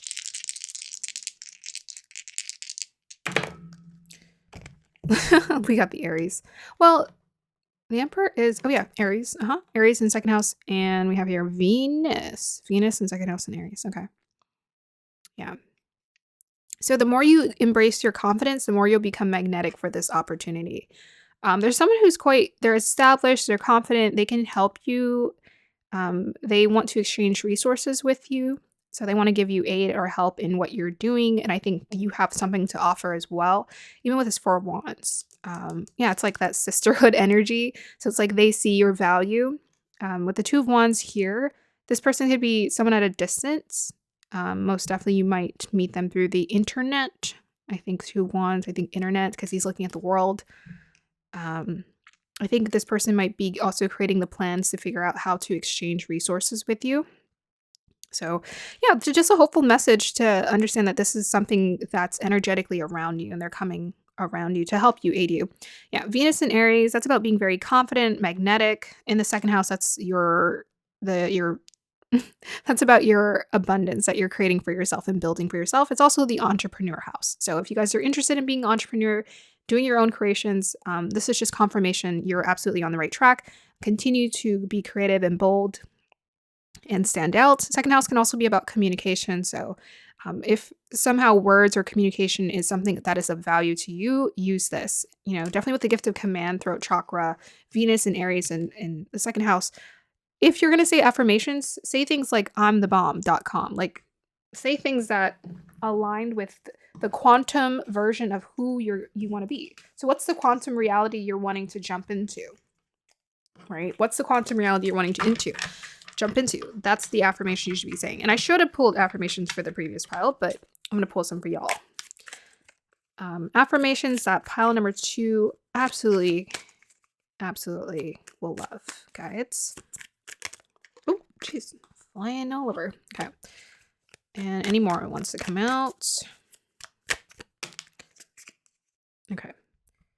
All right. So the first one we have here is I consume content that lifts me up. So that just goes to show with all this like intuitive energy showing up in your reading, I think you guys most definitely, your energy is very much impacted by what you consume. So the food you eat, the content you listen to or watch. So make sure you're filtering the content that you watch. You're being very intentional about what you're taking into your energy because you guys are like these beautiful vessels of creation. You guys get a lot of downloads and the universe wants to work so beautifully through you. But if you cleanse your energy and you're doing that cleanse that's necessary, especially mentally, things are going to come in beautifully. We also have here, I act fearlessly. That's Venus and Aries. I act fearlessly while taking wise measures to protect myself. So that's about being intelligent and smart, right? We're not being careless about our decisions. We're reading the contracts, we're seeing things through, but also we're believing we're the boss. It's like when you believe you're the boss, you would read the contract thoroughly. If you were running a business and you wanted it to be successful, you would read the contracts. You would build it with intention. So for this pile, most definitely build things with intention that it's going to be a success, that it's going to work out the way you want it to, that it's going to be the bomb.com and a lot of other beautiful things that I want to say, but I'm trying to think too fast. So yeah, I act fearlessly. So fearlessly, fear is a liar. Fear is a liar. It's not real. It's an illusion. The thing is, when you do the thing, you realize the only thing that was holding you back was you. So get out of your comfort zone as often and as often as possible. And that's what's going to draw to you this opportunity as well. Get out of your comfort zone as often as possible. Okay, so I'm going to go ahead and end your reading here, pile number 2. I want to keep going, but I got to go. So I got to go. I hope you guys enjoy that. Let me know if it resonated and have a beautiful day or evening. Bye. Hi, pile number 3. If you chose the Tiger side, and this is your reading. Okay, so something crazy totally happened. I don't know what's been going on with my camera. It didn't used to do that. But essentially what's been happening, sorry, I can straighten this camera a little bit. What's been happening is that it's been deleting, like if the battery's close to dying, it just dies, and anything that I just shot, it totally deletes. So I did 15 minutes of your reading, which is actually about half of your reading. So I'm going to just redo it, and I'm going to kind of go quickly because I've already gone through the messages. So I'm just going to try to remember as many messages as I can and just read it. But believe me, I'm very disappointed. I don't know what's going on. It doesn't usually do that, but it has been doing that lately. Mercury retrograde doesn't even hit for another 6 days, right? But I feel like I go through these things even without Mercury retrograde. So I'm going to go ahead and just give you guys your reading. So pile number 3, what is the effect we have on people? The first message that came through is I couldn't stop seeing the strip of gold on this crystal. It was just like, it kept pulling me in. So there's something about your energy where you just pull people in. There could also be something about you physically present that's quite eye-catching. Like if you like to make a statement with your clothes, I feel like you just catch and capture people's attention. The other thing that was coming through, I was thinking about coffee, and I feel like coffee is a beautiful symbol of maturity. Like when people go from young adulthood to adulthood and they go into the work energy or work life. So I feel like there's something about this energy. I feel like people most definitely feel like you are mature, and they feel also humbled by you to some degree, and they have a lot of respect for you. So the strong sense of respect is what people feel when they're around you. And the other message that came through, I was looking at the side of this, and I was saying that I feel like you've lived or you've experienced difficult circumstances in your life, and you've been humbled by life. And I feel like you make people also feel humbled. I feel like there's something about you. Maybe you've shared your story, but the message also, the thing that I also forgot to communicate is at the beginning of the reading, is that the people who are around you for these readings, they're they're not just strangers. These are people who are repeatedly exposed to your energy. So I feel like the people who are repeatedly exposed to your energy, they have a deep sense of respect for you because they know your story. They know you've gone through struggles, and they have just a high regard for your ability to do this and have done this. Yeah, and a lot of golden energy, bright energy for this pile. You have a very bright aura, golden aura around you. Okay, so that was the messages from that. Now moving on to the cards, the first one that I pulled, of course, was wise leadership. People see you as a wise leadership. They just have a lot of respect for you. You have this aura around you. And then I also was pulled to, I think when I had the crystal, had a vision of a guy. He was just sitting in the middle of a room, and people were just like pulling towards him. The crowd was pulling towards him as he was talking. They were like, there was something about them pulling towards him, being pulled towards his energy as he was talking. And then I pulled this card, Protection Guardian, drop your shields. So to me, immediately what I got was protector energy. It's like you make people feel protected to the point where they drop their shields.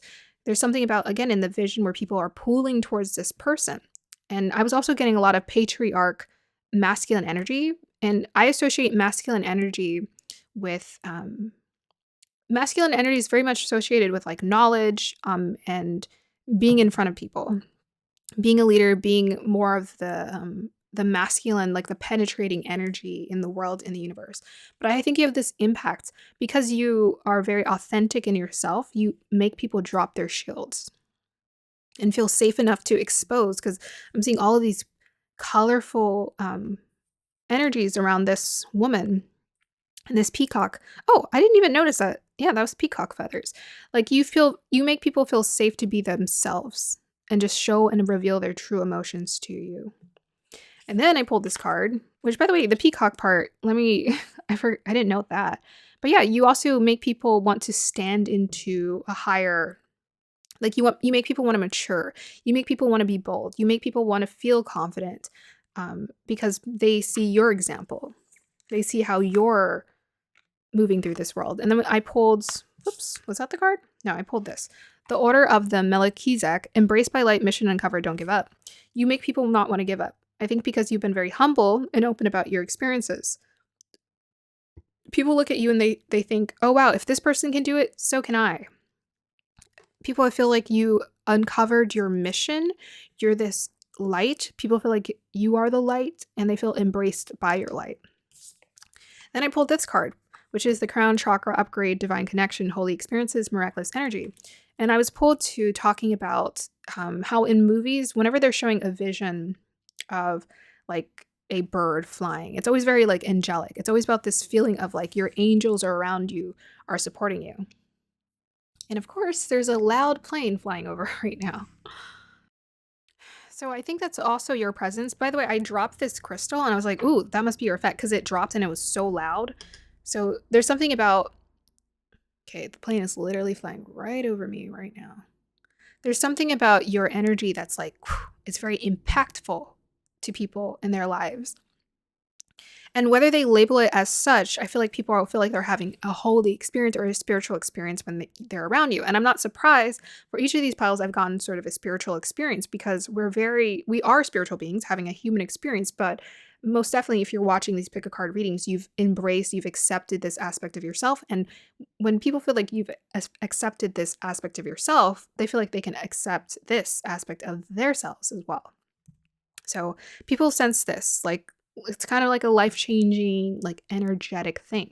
You also make people feel connected to the divine. Yeah, beautiful. What else did I get from that? Bright, radiant energy, angelically supported guides. Yeah, people most definitely feel like you're a guide in their life. Then I pulled this card. And actually, before I pulled this card, I started talking about, oh yeah, I think this pile most definitely, you just know things because it's crown chakra upgrade. You just have a sense for knowing things. And without knowing it, you just start to like speak and say things exactly what someone needs to hear or do, or exactly what they need to hear that day or see that day. You're just in connection with that. You're very divinely connected for this pile. And then I pulled this card. I was talking about knowing, and I was like, oh, look at that, the gift of knowing, third eye chakra. And I was talking about, prior to that, I was talking about being clairsentient and claircognizant. So you're most definitely clairsentient and claircognizant. People sense that you just know things. You most definitely feel people's energy, and I think they can just the way that I would interpret this is when we can feel people's energy, sometimes we just know what they need. We know how to maneuver and flow with energy very well. So your energy flows very powerfully around people. Like you know how to, but also there's like a magnetic energy as well. Like people are drawn to you because of these intuitive energies that are radiating from you, your strong sense of knowing. Okay. And then I was pulled towards the words on these cards, and it says, wake up to your true self. So you're most definitely authentic. You help people to drop their shields and embrace their authenticity, and they feel like they can be their true self around you. And it says, merging, emerging, and merging. And answer the call. Again, answer the call. You've answered the call, mission uncovered. People look to you and they feel like you've answered your calling, and that inspires them. And then I pulled this card, the sun, not surprised, and it went right above the wise leadership. So people most definitely see you as a wise leader. And then I pulled, what was this? Yes, truthful, honest, embody the truth, you embody the truth. And then I pulled this, which is Saturn. And what I forgot to say is that earlier I was picking on stern father energy, like stern, because I was getting protector, provider, kind of like a father, masculine, patriarch energy. So, and I was also thinking about my uncle when I was seeing the vision. So there's something about you, because he has this energy and he's a Capricorn, and we have here Sun and Saturn, which is basically Capricorn energy.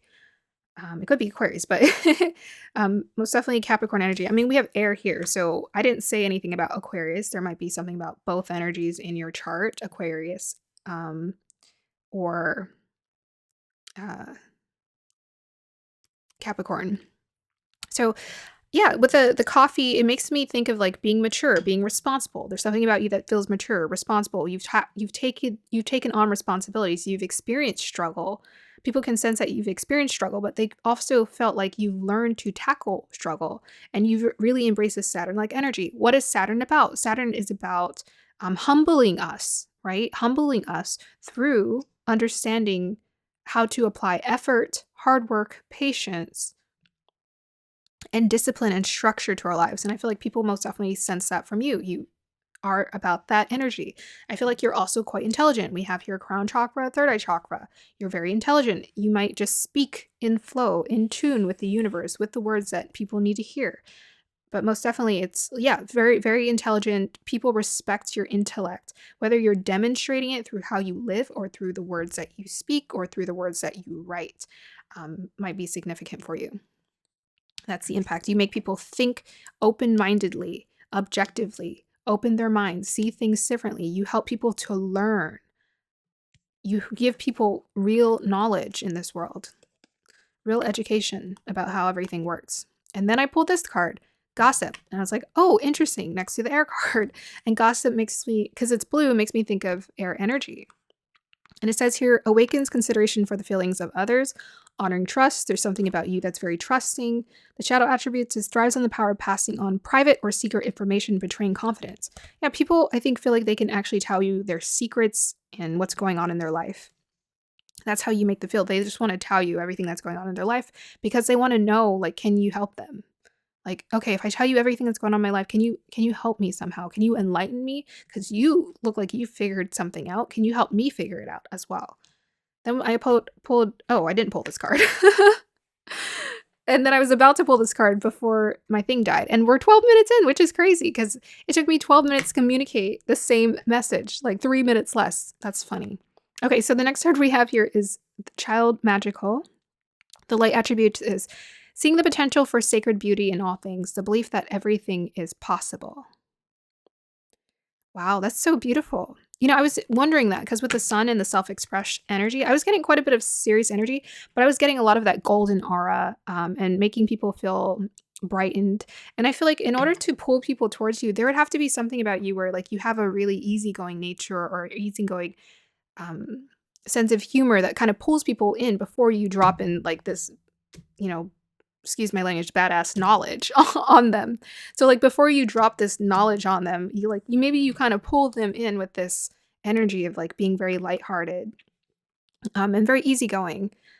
But they also sense this from you because they just want to come and tell you about what's going on in their life. So yeah, there's something about you that's like eternally youthful as well. This is the effect. You also make people feel more like a child as well. Yeah, I'm getting a lot of that humbling energy, but maybe you really open people up to seeing the magic in the world. The belief that everything is possible. Shadow attribute is pessimism, depression, and disbelief in miracles, which is interesting because we have miraculous energy here. Disbelief in miracles, believing that energy and action are not required for growth. That seems very specific. Believing that energy and action are not required for growth. Energy, sun. Action, Saturn to me. Because Saturn to me is like discipline. You have to put in the work. So energy and action. Wow. Believing that energy and action are not required for growth. Yeah, so you make people want to grow, you make people want to mature, you make people want to do better for themselves. Ooh, that candle's at the end of its life.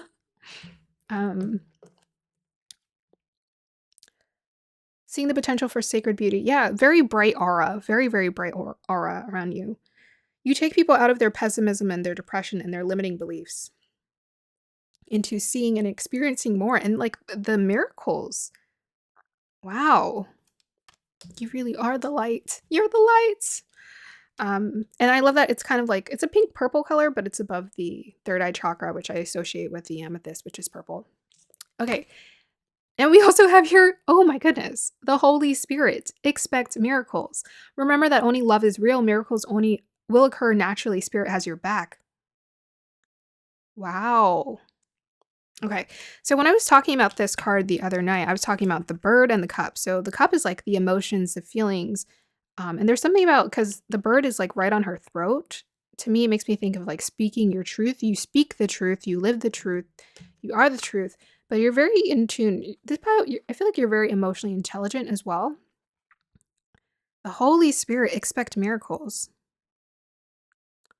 There's something about miracles for this pile. I'm going to have to read the book again. I've read it before, but I'm going to read it again because I need to know and remember again what was the significance of this card.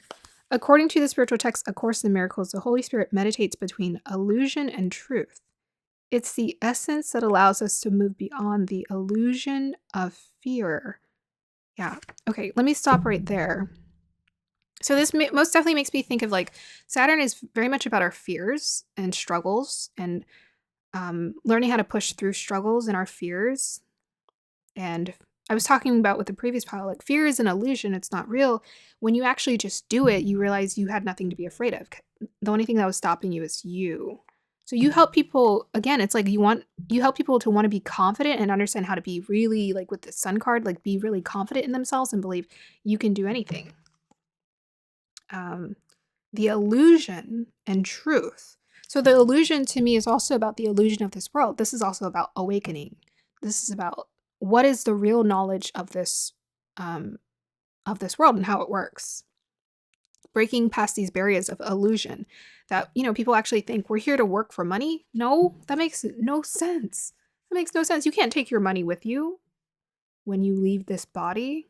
Why would we be here to work for money? It's the essence that allows us to move beyond the illusion of fear or the illusions that our fear has created. It is the holiest light of truth. There it is again, truth, truth, truth. And love that we can ever experience, an aspect of our truest self. That self that's never separate from God. When it appears in a reading, prepare for the miraculous. Yes. Expect the unexpected. Yeah.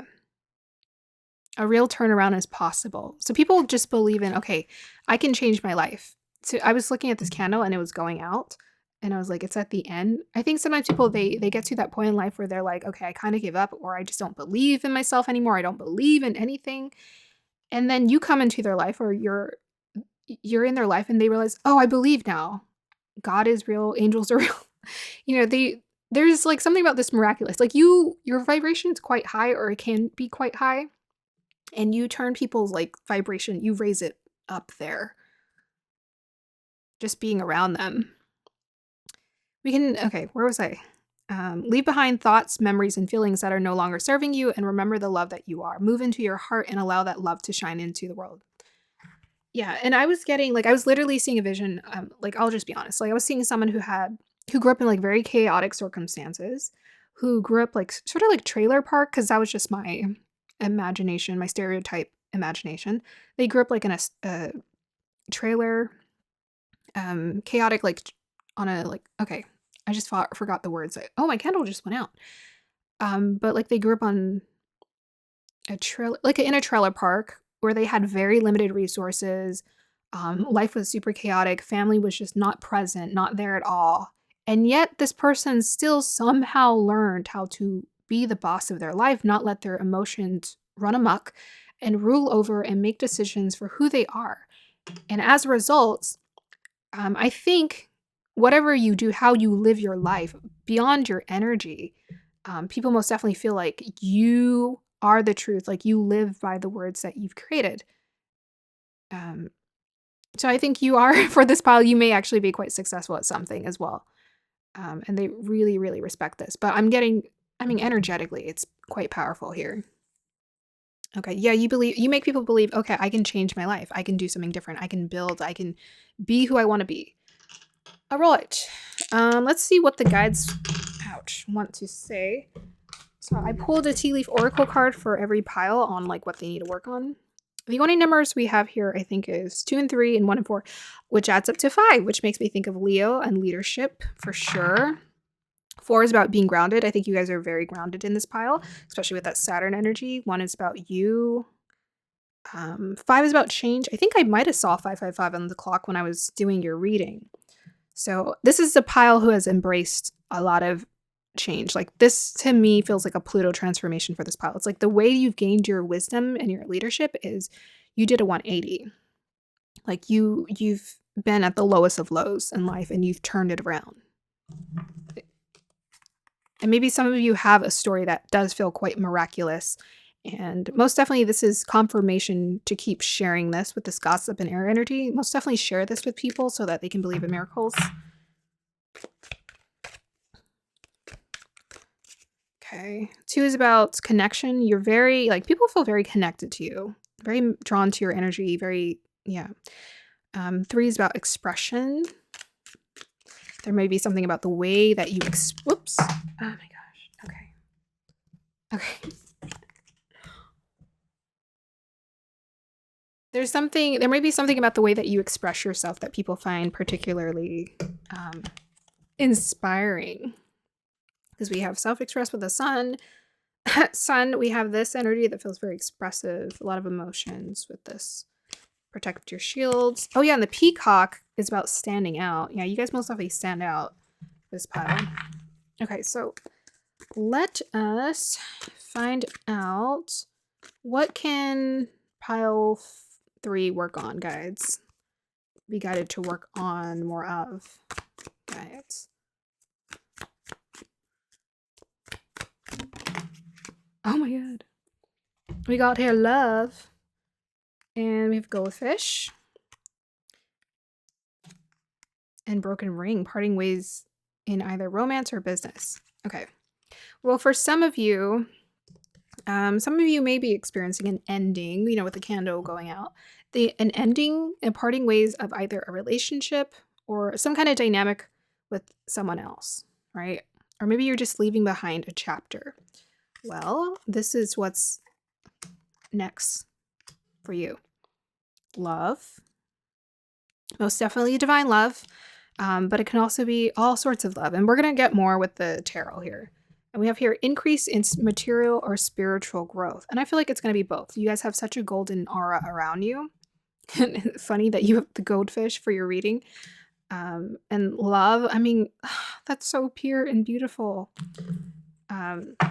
Yeah, so if you are going through an experience where things just didn't work out with someone, this was all for your increase in material wealth or spiritual growth. And I'm most definitely I'm feeling like both, because we got Tiger's Eye, and I always get sort of a bit of success energy from Tiger's Eye. So you guys most definitely, with this miraculous energy, have the ability to manifest whatever it is you want, because your energy is very potent. Okay, so yeah, so that's what needs to be worked on. Maybe we're needing to mend our hearts and manifest here. Like, this is a really good period for you to just really focus on thinking about what you want. I feel like this connection, or whatever it is here that might have ended for some of you, it's something that needed to, or was going to at some point. Because to some degree, maybe this person or this other party or whatever it is you're leaving behind, you've either evolved past without realizing it, and this person or whatever this is deselected you. So sometimes the universe pushes things, or it pulls things out of your life. Sometimes people energetically vibrate out of your life so that higher energy can come in, higher divine energy can come in. So that's a message that wanted to come through. Every ending is a new beginning. Guys, what message does pile number 3 need to hear today? I'm just open to whatever message wants to come through. Because, okay, we got 5 of Wands. And we got here 3 of Wands. Okay, let me get a clarifier for both of those. Can I get a clarifier for the 5 of Wands, please? We have the Magician reverse. Okay, and I was literally just talking about manifesting. Okay, gotcha. Okay, so for this pile, most definitely this feels like an internal conflict, because the 3 of Wands is very much an internal energy. It's like thinking bigger. You know, was this upright? It might have been, yeah, I think these were both upright. And then the Magician was reversed, and it was clarifying the 5 of Wands. Okay. So I'm most definitely getting this energy, the sense that you guys are most definitely wanting to manifest more, right? More into your life, something that you really want. The 5 of Wands can be about feeling competitive, or feeling, it's like an unnecessary competitiveness, or like a not good enough energy, like I'm not good enough, or I'm not capable enough. But most definitely this conflict feels internal with this 3 of Wands here and the 5 of Wands. It's like you're battling with yourself to understand you can have more, or you can reach beyond your limiting, or this limiting view. They're most definitely wanting you to envision more. Can you clarify this reading for me? Can you clarify this reading for me, guys? Okay, we have here Mars in the 7th house in Capricorn. Okay, well, Mars is exalted in Capricorn. It likes Capricorn very much, because it's Mars, which can be quite impulsive, is very grounded and responsible in Capricorn. And it's in the 7th house of relationships. Okay, so there is other people involved in this reading here. Can I, most of, yeah. Can I get a clarifier for the 5 of Wands, please? Hermit, interesting. Clarifier for the 5 of Wands, please. 2 of Cups, okay, yeah. So for some of you, you are experiencing the ending of a connection or a partnership, right? Things are not as such. We're just not able to be on the same page at all. Sometimes Mars can create a lot of fighting because it's kind of like it's a selfish planet. It wants to do its own thing and be impulsive. In Capricorn, it's great. It's very responsible. But in general, Mars in the 7th house can be challenging because it's our competitive energy. Here we go, competitive. Okay, something just came. Bam. I think this pile, your aura is so big. So I was talking about people vibrating out of your life. I think someone vibrated out of your life because they could not handle your aura and how bright it was. And maybe to some degree, you're like, why does this have to end? I don't understand. Like, why does this have to end? I want to manifest that we're figuring things out. We're not fighting anymore. We're getting along. We're on the same page. No. This person was like trying to compete with you. And I get the sense that you weren't trying to compete with them. It's just that they became more insecure around your energy for some reason. And it might be because you're going through this transformation. You're increasing in your spiritual growth. And they couldn't handle that. And I know that's sucky sometimes. It's like, what the heck? But sometimes our aura, our transformation is too big for people to handle. And I'm really getting the sense this is just something I think you're going to have to let go of. Or surrender to, really. So let's get some advice. Guys, give me some advice on pile 3 situation, please.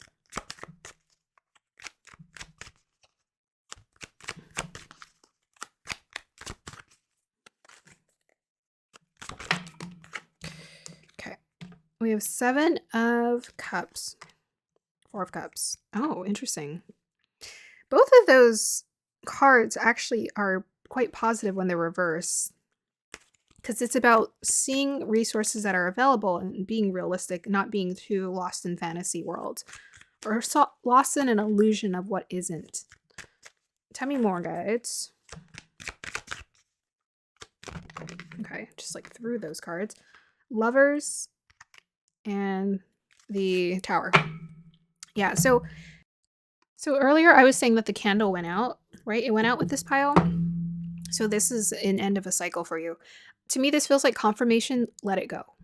Let it go out. This is for your biggest, this is for your best. Like, this is for your absolute best.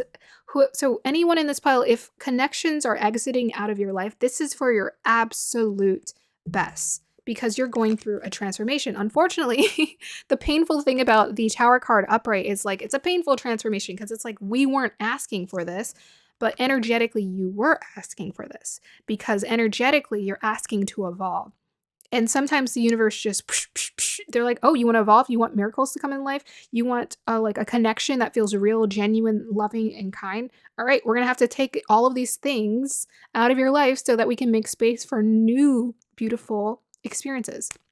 So most definitely this person was competing with you. That's not the kind of energy you want with, someone who really cares about you.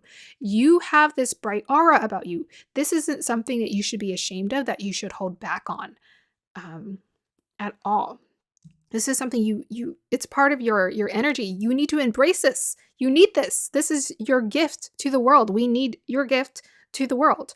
Okay, so with the Lovers, Pluto, yeah, you're most definitely going through a transformation in your love life here. Even Mars in the 7th house, whew, yeah, that could be quite intense. Yeah, opportunities are coming. I'm wanting to know more, right? Who doesn't want to know more? I want to know more about, yeah, it's reversed, okay. Can you tell me more, guides? Advice for pile number 3.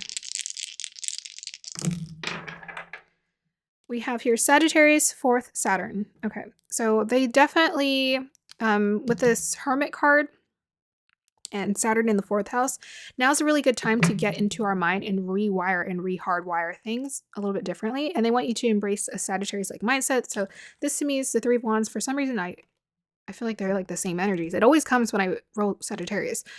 So this is about opening your mind, right? Opening our mind to the possibilities of what you can create. It's like we're wanting to manifest something different here with this Magician card. You have the tools available. So it's like you already have the tools. It's just rewiring yourself to understand that you have the tools available. So most definitely, they want you to create structure and discipline, like embrace this mindset. Like this has to become a part of your daily affirmations and routine to believe that you can have more.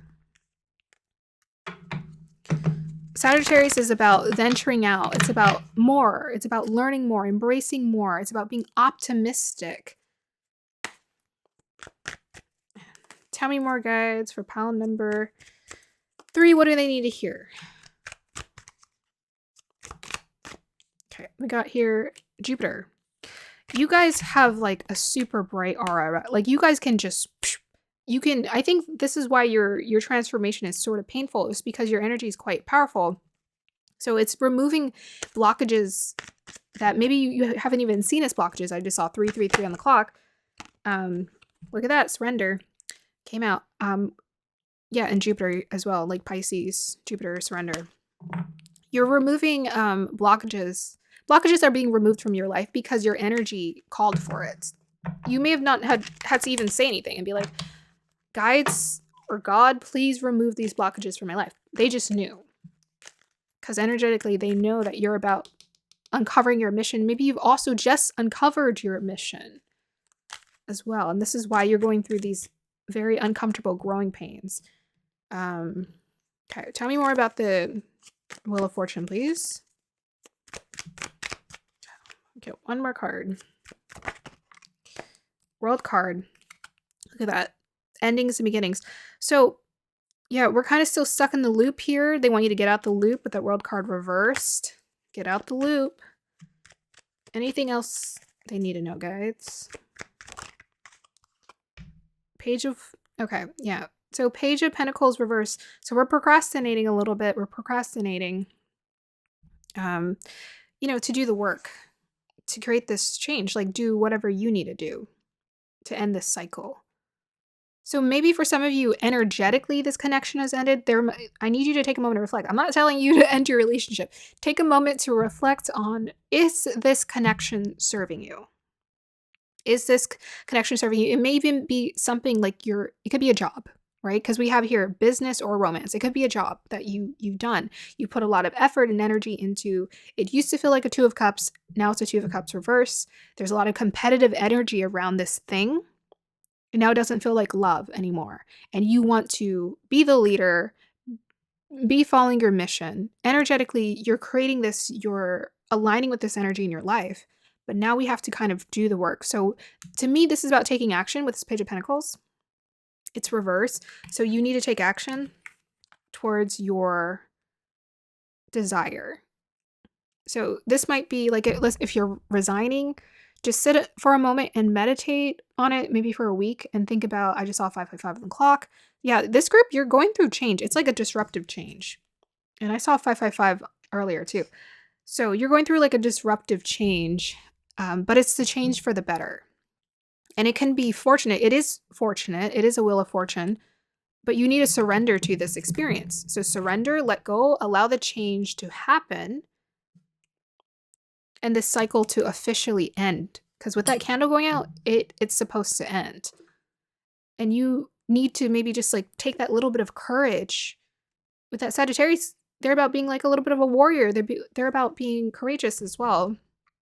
Having the courage to live your truth. You embody the truth beautifully.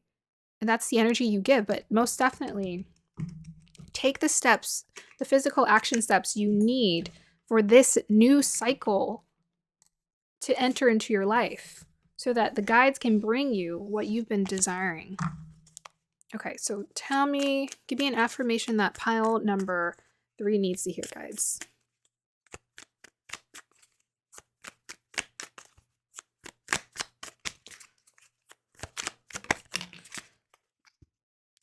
Yeah, some of you are most definitely going through a difficult ending in a partnership because we have here a love and relationships card. So it says here, this is what you're manifesting. This is why the cycle needs to end. My relationship is open, honest, and full of abundance. That's what you're manifesting. Let it happen. And then we also have here, I laugh at difficulties, they amuse me. So you guys, I'm sensing you already have a beautiful sense of humor. I feel like in order to draw or magnetize people to you the way that you have and can, you have to be magnetic in some way. You need to have an easygoing nature or even a beautiful sense of humor. So now is the time to embrace laughing at difficulties, finding the humor in this chapter. If we pull away, right? If we were to pull away and we were to be a bird flying over the planet or something and seeing things from a bird's eye view, and we look down at our life and it's so small, it's so tiny. And let's say we're looking at a chapter of your life. It's so small. This is a small chapter of your life. As you keep moving forward, the chapter, there's so many other chapters you're here to live. There's so many. They want you to prepare for this new chapter, new cycle. For every ending, there's a new beginning. Let it happen for you. Okay, so I'm going to go ahead and end this reading for pile number 3. I hope you guys enjoy that. Have a beautiful day or evening. Let me know if it resonated. Bye. Hi, pile number 4. If you chose the Howlite, this is your reading. So as usual, I will read your crystal first and then your cards, and then we'll pull clarifiers. So what is the effect you have on people? Okay, so the first thing I'm seeing in this crystal is a skeleton's face. That's a new one. Oh no, hold on, it just transformed. It's a mask. Oh, sorry. I'm seeing a mask. The effect you have on people. Okay, it just kind of transformed again. Well, it started as a skeleton and then it turned into a mask and then it turned into a face. Now that's interesting, isn't that?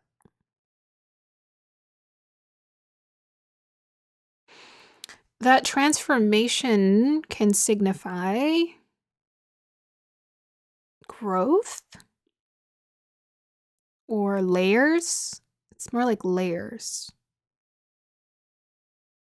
We have layers to us. There's layers to you. I feel like there's layers to you. So I think the effect you have on people, there might be just layers to you where this is one aspect of your personality, and then you show another aspect of yourself, and then you show another aspect of yourself. It's just like, oh wow, this person just keeps. I'm getting like people like respect you, or they really enjoy that you have these different parts of yourself, and they enjoy when each one comes out. Because there's something about I don't know, maybe you also like to enjoy and have fun with the mask there. It made me think of Phantom of the Opera.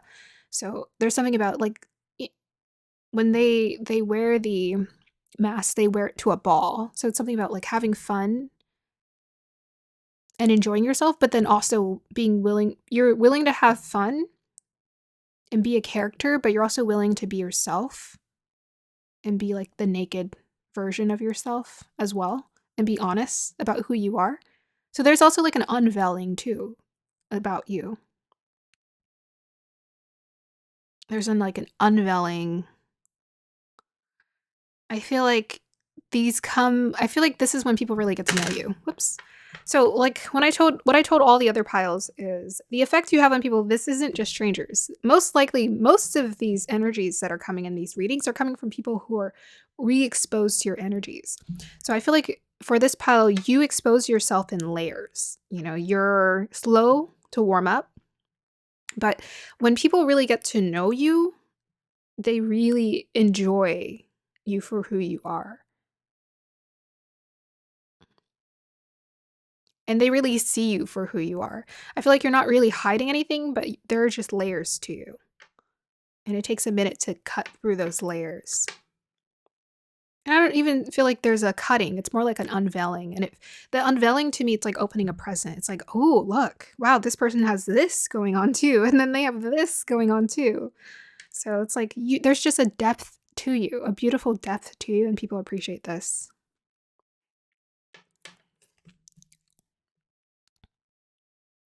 I think most definitely there's an innocence about you as well.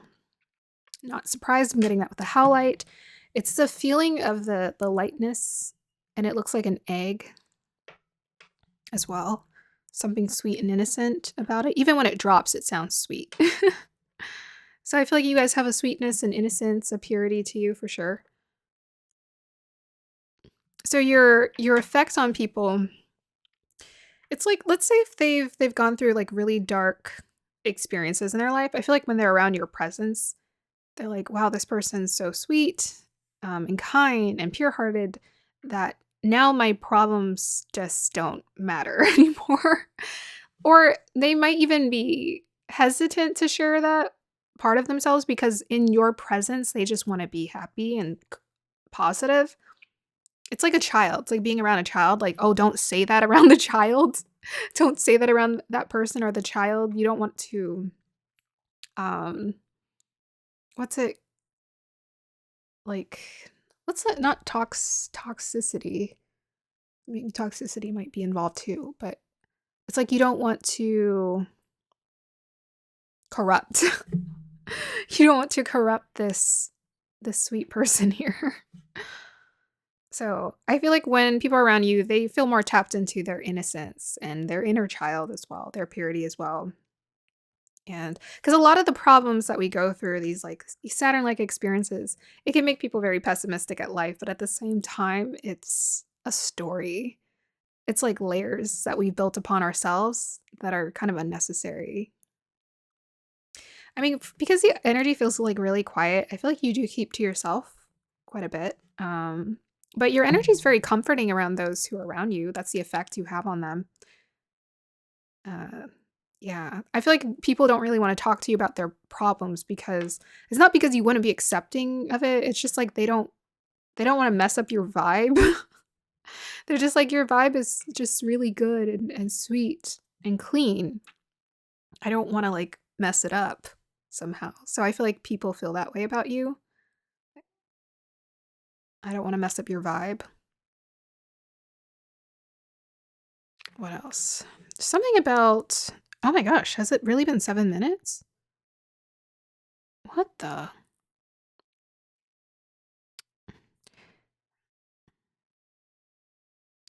I'm getting a little bit of old soul energy as well because these cracks, and they kind of look like marble. They make me think of something like an old antique. So I feel like there's like an old soul energy to this pile as well. Okay, let's go ahead and look at the cards. So we have here secrets. Yeah, you guys do keep to yourself. There we go. 39. You guys keep to yourself. But like she looks so beautiful and like sweet. So it's like you keep to yourself. People don't really know about you, but there's your outer your energy feels quite yeah, like the layers, the mask. So that's what the mask was. Okay. It's like yeah, people just don't, yeah, you're slow to unveil who you are. Very slow. But there's like so much, I don't know, radiant, beautiful energy around you as well. And there's a sweetness to you without question. Gosh, what was that? We have your Spirit Fox. Trust your talents in changing times. You're quite talented, Spirit Fox. So that's like the pleasant energy, like the unveiling, right? And also the Phantom of the Opera to me kind of takes me back to the unveiling. It makes me think of like, ooh, what else is there to this person? What other sides? What other gifts do you have available? Yeah, so people most definitely feel like you're talented.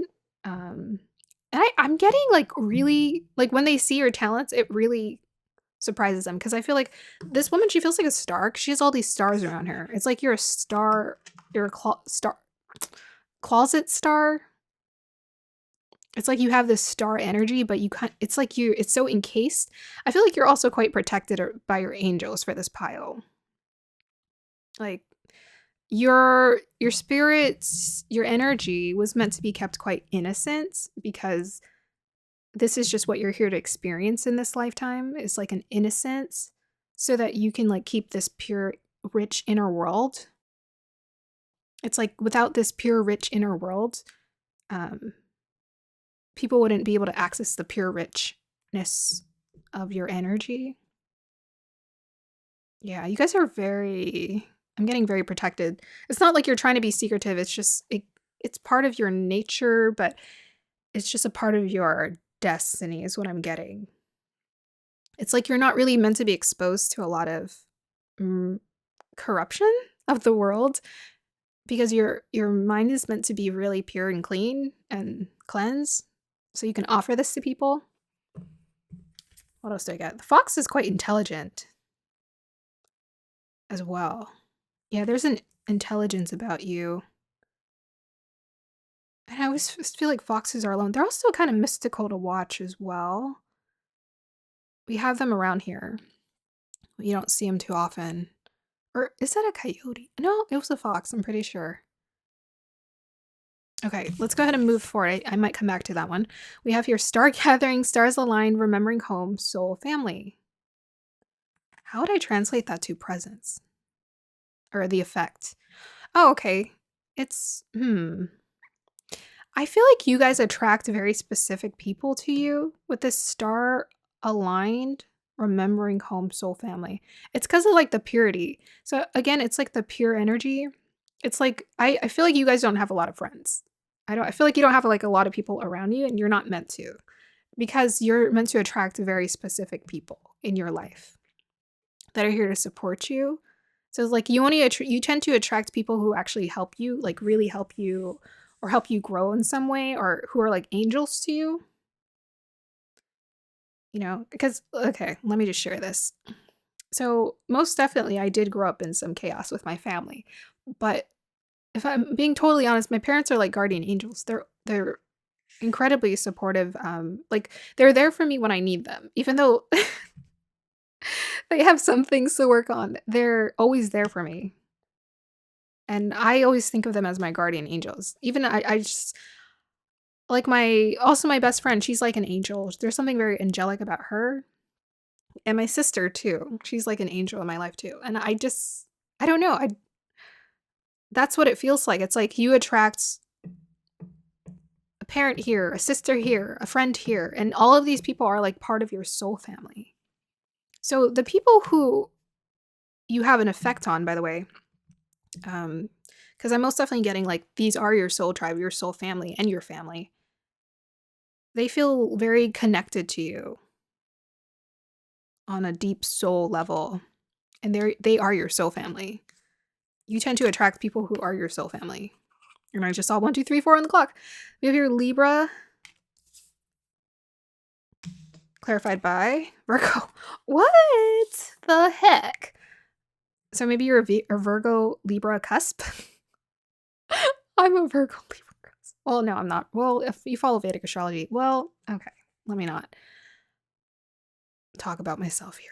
Okay, so you know what this is? Do you know what this is? This is September energy is what this is. We got September babies in this pile here. Okay, so yeah, very pure energy with this Virgo. I feel like when you're around people, you like to be of service. You like to exchange energy really like fairly with them. Like you like to exchange, you like to be of service to people. You like to be helpful to people. You like to work in harmony with people. People feel like you work in harmony with them. They feel like you're of service. You're very helpful, responsible, smart, intelligent. Here, Virgo, Fox feels like intelligent. Also, Libra is actually Libras are hella intelligent. Very smart. Yeah, you're very harmonious to be around, just like very peaceful. To the point where I feel like people wouldn't want to bring in their drama of their life around you necessarily. I mean, they might, but they have like pure intentions, I feel like. They tend to have pure intentions. What else can I say? I mean, both of these are communicating energies, right? Virgo, very communicative. Libra is very communicative. So there might be something about you. You're very communicative. Um, you talk. I think it's like you talk at specific times. You don't talk all the time, but when you do talk, it's like very much crown chakra energy, strong sense of knowing, very intelligent. You just say things that like it sparks. I'm getting it sparks something in people. Yes, you're quite considerate, quite fair, quite just. What else? Let's move on to the next one. We got here Messiah. Whoa, serving humanity with humility. Look at that. And we got the humble Virgo here. Yeah, you guys do like to be of service. Serving humanity with humility. So, wow. Yeah, people feel like you have a very peaceful presence, like a sweet, well-intentioned. Well-intentioned is like such a small word for this pile. I don't even know what the word is. Like it's bigger than that. We have Messiah here. Like you're the one. But the Messiah was quite innocent because he was born he was like the immaculate conception. He was born of pure energy and pure intention. So I feel like you guys have very pure energy, pure intention. Shadow attribute, exaggerated belief that you are the only means through which a cause can succeed. Okay, interesting. Yeah. A gift to people, a peaceful gift, a spiritual peaceful gift to people. We also have here the divine director, intervention and purpose. Divine intervention is occurring. Know that you are being guided. Happiness is your purpose. So very divinely guided. You're very divinely guided. You have this beautiful, sweet energy around you. Happiness is your purpose. Yeah, so I was talking about, like, I feel like this pile, you weren't meant to be exposed to a lot of corruption or chaos or mess in the world. Even if you were exposed to it, you don't really process it the same way that other people do. It's like some people they process it and they like repeat it on cycle. It's like you process it and then it purifies and then it leaves you and then you somehow find a way to like stay really in touch with your pure essence. Yeah. So intervention and purpose, to me, this is, I feel like you guys are just very divinely guided. People sense this. I was just talking about the soul family, right? I was talking about like people come into your life for a reason. Like they're there to help you and like help you maintain this energy and also be exposed to it as well. That's part of your purpose, is like being in tune, being in flow with divinity. Okay, we also have here Green Tara, Supreme Protection. What did I say? You are protected. Cords are being cut, moving beyond limitation and trust. That's craziness. Yeah, you guys are very protected, very guided, very, like, very, very protected. Because you're meant to be like this abundant, pure energy. It's so weird because I read this card, I've read this card differently. But I'm reading it differently for this pile. You guys know how to cut cords, like without, I feel like you guys know how to cut cords quite effortlessly without you realizing it. You're very good at cutting cords. Yeah, it says move beyond limitations, trust. Yeah, I feel like you guys are very trusting. I'm just talking about you. Okay, the way that people feel around you, it's this pure energy. Green Tara is also about salvation, which is connected to Messiah, salvation. Strong sense of abundance, opulence, sweetness, and salvation for people. Very much Virgo energy. This feels very much Virgo energy. Green Tara. Yeah, there also might be something about you that's quite grounding, right? You're level-headed, you're grounding, but you're also thoughtful and intelligent. Very sweet presence too. Okay, I'm also getting I don't know why I said that.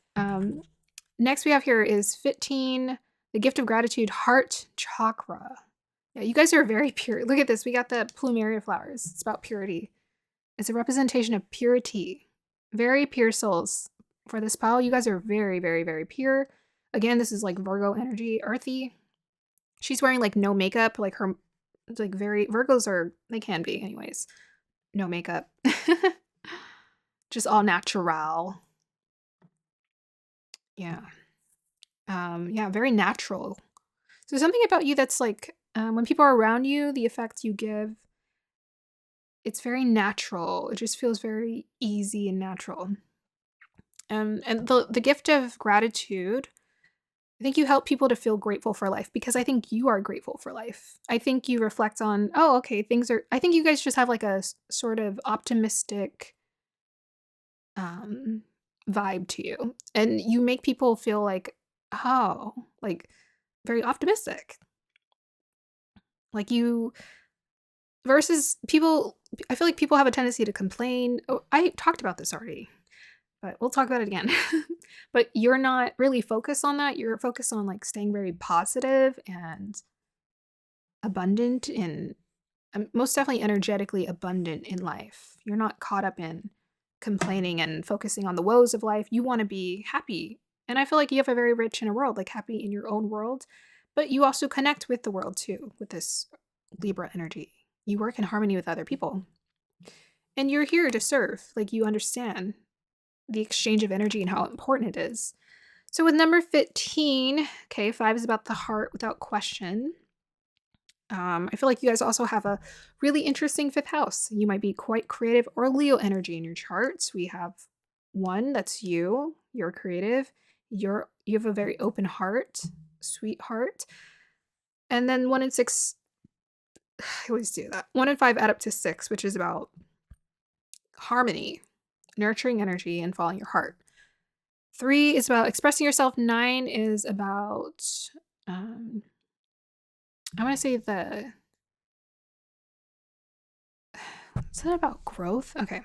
You know, I'm not going to even use it. Hold on. 9, 10, 11, 12, which breaks down to 3. Yeah. I'm definitely getting like third house energy or Gemini energy for this pile.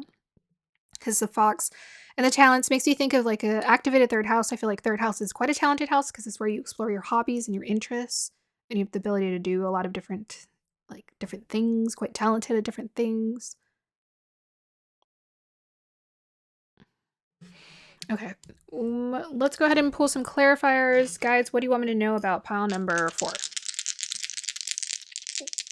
What's the message for pile number 4? Okay, so we have Taurus and 7th house and... Sorry. Saturn in Taurus in the 7th house. What does that mean? Is that about relationships? We have Libra, Taurus. Tell me more about the Saturn in Taurus in the 7th house, guides. What's that about? And I forgot to pull a tea leaf oracle card. Hold on, I'll do that in a minute. So 22. Okay, so we have here Ace of Cups. Okay. I feel like something's coming towards this pile. Let's see what this is about. Tell me more about the Ace of Cups. What's this about? 4 of Cups. Something's coming. Okay. Tell me more. A new connection for this pile. Oh, look at that. There it is. Speaking of soul family. Yeah, you got something coming towards you guys. So this is just message that wants to come through. Yeah, you have someone coming towards you. What is the Saturn in Taurus is about doing the work. It's about stability and putting the effort. I think you guys are manifesting a connection, another connection to your soul family, someone who wants to actually put in the work to connect with you. So if you guys are manifesting a relationship, this just confirmation that someone's coming in. It could be friendship, it could be 7th house is all relationships. It's friendship, it's romance, it's business. We have the Judgment card here. I feel like this is a rebirth energy of like soul family. 6 of Swords is about the transition, movement. Yeah. What do you want to tell me? What else do you want to tell me, guys, about this Saturn the 7th in Taurus? I feel like it's a very stable connection, something you would really desire for a relationship to build. 5 of Cups. Okay. Tell me more about the 5 of Cups, please. Are some of us ending connections? What is this? Okay, we have the Chariot reversed. Tell me more. And the Moon card. Okay. A lot of water energy. So we got Cancer. Is this the person?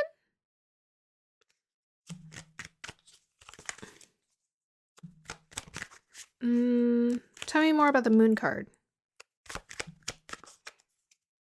A lot of water energy. It feels like a person's energy. A lot of water. Four of Swords. Okay. So they're not totally... Ace of Wands. Okay. I'm getting like a whole story. Okay, so for some of you, I think there's a connection that's wanting to come in here.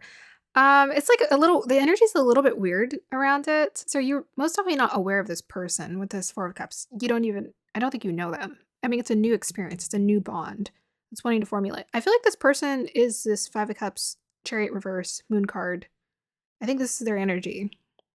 So they're wanting to come towards you, but they're like stopping themselves. What is this?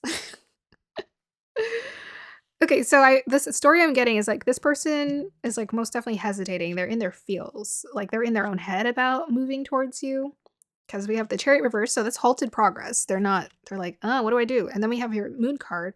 I feel like they're trying to listen to their intuition about what to do. And then we have the Four of Swords reverse. It's about, waking up, taking action. So they listen to their intuition and they like, okay, I'm going to take action. And then we have Ace of Wands as the outcome.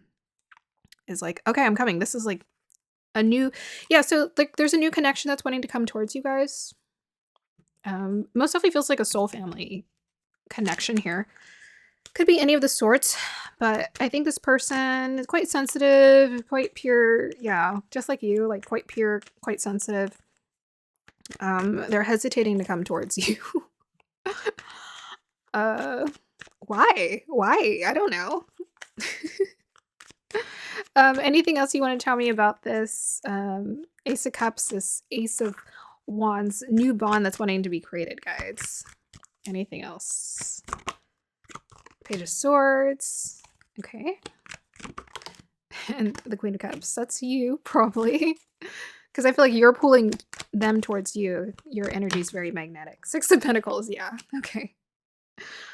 All right, well, we'll leave it at that. Yeah, I think someone's most definitely coming towards you. It could be like romance, it could be friendship. Most definitely it's soul family connection. Yeah, this person is aware of you. I don't think you're aware of them. They're most definitely hesitating in their head about the whole situation. But eventually, once they listen to their intuition enough, they're going to be like, okay, they're going to take action. And they're going to be like, okay, let's do it. They're going to take action towards you, and they're going to make themselves known. Yeah. They're going to feel like a blessing in your life, for sure, with the Ace of Cups and the Ace of Wands. Yep. I think maybe someone who wants to reciprocate. You have a beautiful reciprocating energy about you. Someone who wants to reciprocate. I feel like this is how they see you. Someone who's like quite magnetic. You might also be this too, a little feisty. You have two sides to you. Intuitive, magnetic, very creative, attractive as well. But also this, Spitfire. Or just like, you're intelligent, you speak your truth kind of thing with that Virgo energy. I feel like the Queen of Cups is probably, I don't know, the Queen of Wands could be mysterious, but I feel like the Queen of Cups is probably could be the most mysterious because she's like all of these emotions, emotional energy. And I feel like emotional energy is the most mysterious energy because it's like hidden, it's feminine. Like feminine energy is very much hidden, which, you guys have down packed with this Virgo energy. You have this hidden aspects to yourself, very feminine energy. But also the Libra is about taking action and being more like cardinal action takers. Okay. Whoops. I wasn't supposed to do that, but okay. We have your good news and psychic ability. Trust your intuition. Yeah, just trust your intuition. I think when it comes to this connection is what's coming. Good news is coming towards you. Can I get a clarifier for what pile number 4 needs to work on, guys? Let's see. Ooh, here we go. Period of frustration, lesson to be learned. Okay. There's your lesson. I pulled one for every pile, so let's just go ahead and see what the lesson is. Period period of frustration, lessons to be learned. Tell me what this is about. Let me pull these cards back.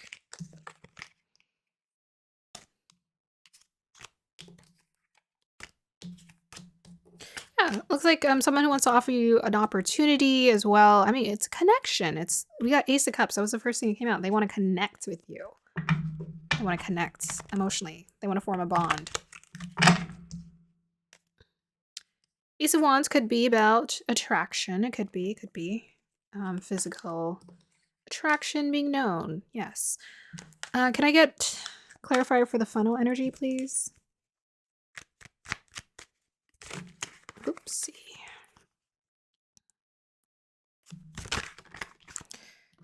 Wheel of Fortune. Yeah, so the Wheel of Fortune is always like positive or negative events. So you're going through like a period of frustration and then it's going to turn around. Tell me more, guides. Or if you're going through a period of frustration, just know it's going to end at some point. There's a lesson you're needing to learn here. Justice card. It's kind of karmic. Okay. Tell me more. Page of Pentacles. This might be something you're doing in terms of like your work or something you're creating where you're learning like, so you're going through ups and downs, right? So maybe you're experiencing some success, but then you're also experiencing some struggles in it. They're just saying it's going to all karmically balance itself out. So don't worry about that. As long as you're doing your energy work, things are going to turn out. I mean, all these cards are coming out upright, so it's like things are going to turn in your favor. You just need to keep putting in the work. And, you know, it's a Page of Pentacles. You've just started this most likely. So it's like, unfortunately, when you just start things, that's just the beginning. So I think one thing that's great is embracing a beginner's mindset of like, this is new, exciting. I think that can be hard, but I would challenge you to challenge yourself to somehow make it new every time, to the point where you didn't care about the results or outcome, but you're more focused on the experience. And I feel like the experience, find a way to make the experience exciting. So change it. And definitely with a mutable energy here, with the Virgo energy, they need variety. Like mutable signs need variety in their life, or else they get very bored. Very bored. So just change it up somehow. Try to find a way to evolve it, change it, shift it, flip it and reverse it. Yes, the wise words of Missy Elliott. Do whatever you need to do to make it exciting for you every chance you get. Find a way to make your life exciting every chance you get. Every day, make every day a new beginning. Ooh, it's a new beginning. Yay, life is refreshing. Anything else you want to give towards pile number 4, guides? King of what the heck? Okay, tell me more about the King of Wands, please. I used to think that was the Queen of Wands, and I was like, where's the Queen of Wands? Because he kind of looks like a woman with the thing alongside his head. And I'm like, oh, it's a guy. I didn't realize it. I thought he was wearing lipstick and yeah. I don't know. Not my favorite depiction of the King of Wands, but it's fine. It's fine. Yeah. Tell me more about the King of Wands, guys. Okay. Woo! Cool. We got Star card, 9 of Pentacles, and 2 of Pentacles reverse. Yeah, so with the Justice card and the 2 of Pentacles, most definitely you're trying to find the balance, right? I think maybe some of you most definitely have this potential to be this leader, right? It wouldn't show up if it wasn't true. It's showing up upright. So it's like you're embracing this for yourself. You're embracing being the star. Center of attention. 9 of Pentacles, you're going to manifest the success you desire and you want. It's just making sure to keep balance. So with these pentacles showing up, they most definitely want you to watch the practicality of how you're running your business, right? So to me, this is about time management, effort, and energy. It's what you're physically giving to your work. Advice for pile number 4, guys. Okay, we have here K2 in Gemini in the 3rd. Oh, hello. So they want you to release the thoughts. So release this overthinking. Yeah, they most definitely, this pile, you're doing quite a bit of overthinking in your life right now in terms of like things that you're creating and you're working on. They want you to let go of this. Get out of your mind. Get out of your mind. Get in your body and take action. Maybe you have the ability with this Libra and Virgo energy. They're very much in their minds, like obsessive thinkers. So get out of your minds and most definitely get in your body in terms of what you're trying to create for yourself. And you're going to be successful. Just continue to build it day by day. Make it new somehow every day. Like make it new every chance you get, opportunity you get. Like make it exciting. Make signing a contract exciting. Make investing in your business exciting somehow. Make it a fun event. Celebrate it. Treat it like, I almost want to just like get in tune with your inner child and make it fun. Okay. Anything else for pile number 4 guides? And I'm going to end it. We got here Page of Pentacles, not Page of Pentacles, sorry, 8 of Pentacles, 8 of Swords. Okay. Let's see, reverse or upright? Okay, that hit my mic. Whoops. Reverse or upright? Okay, so upright.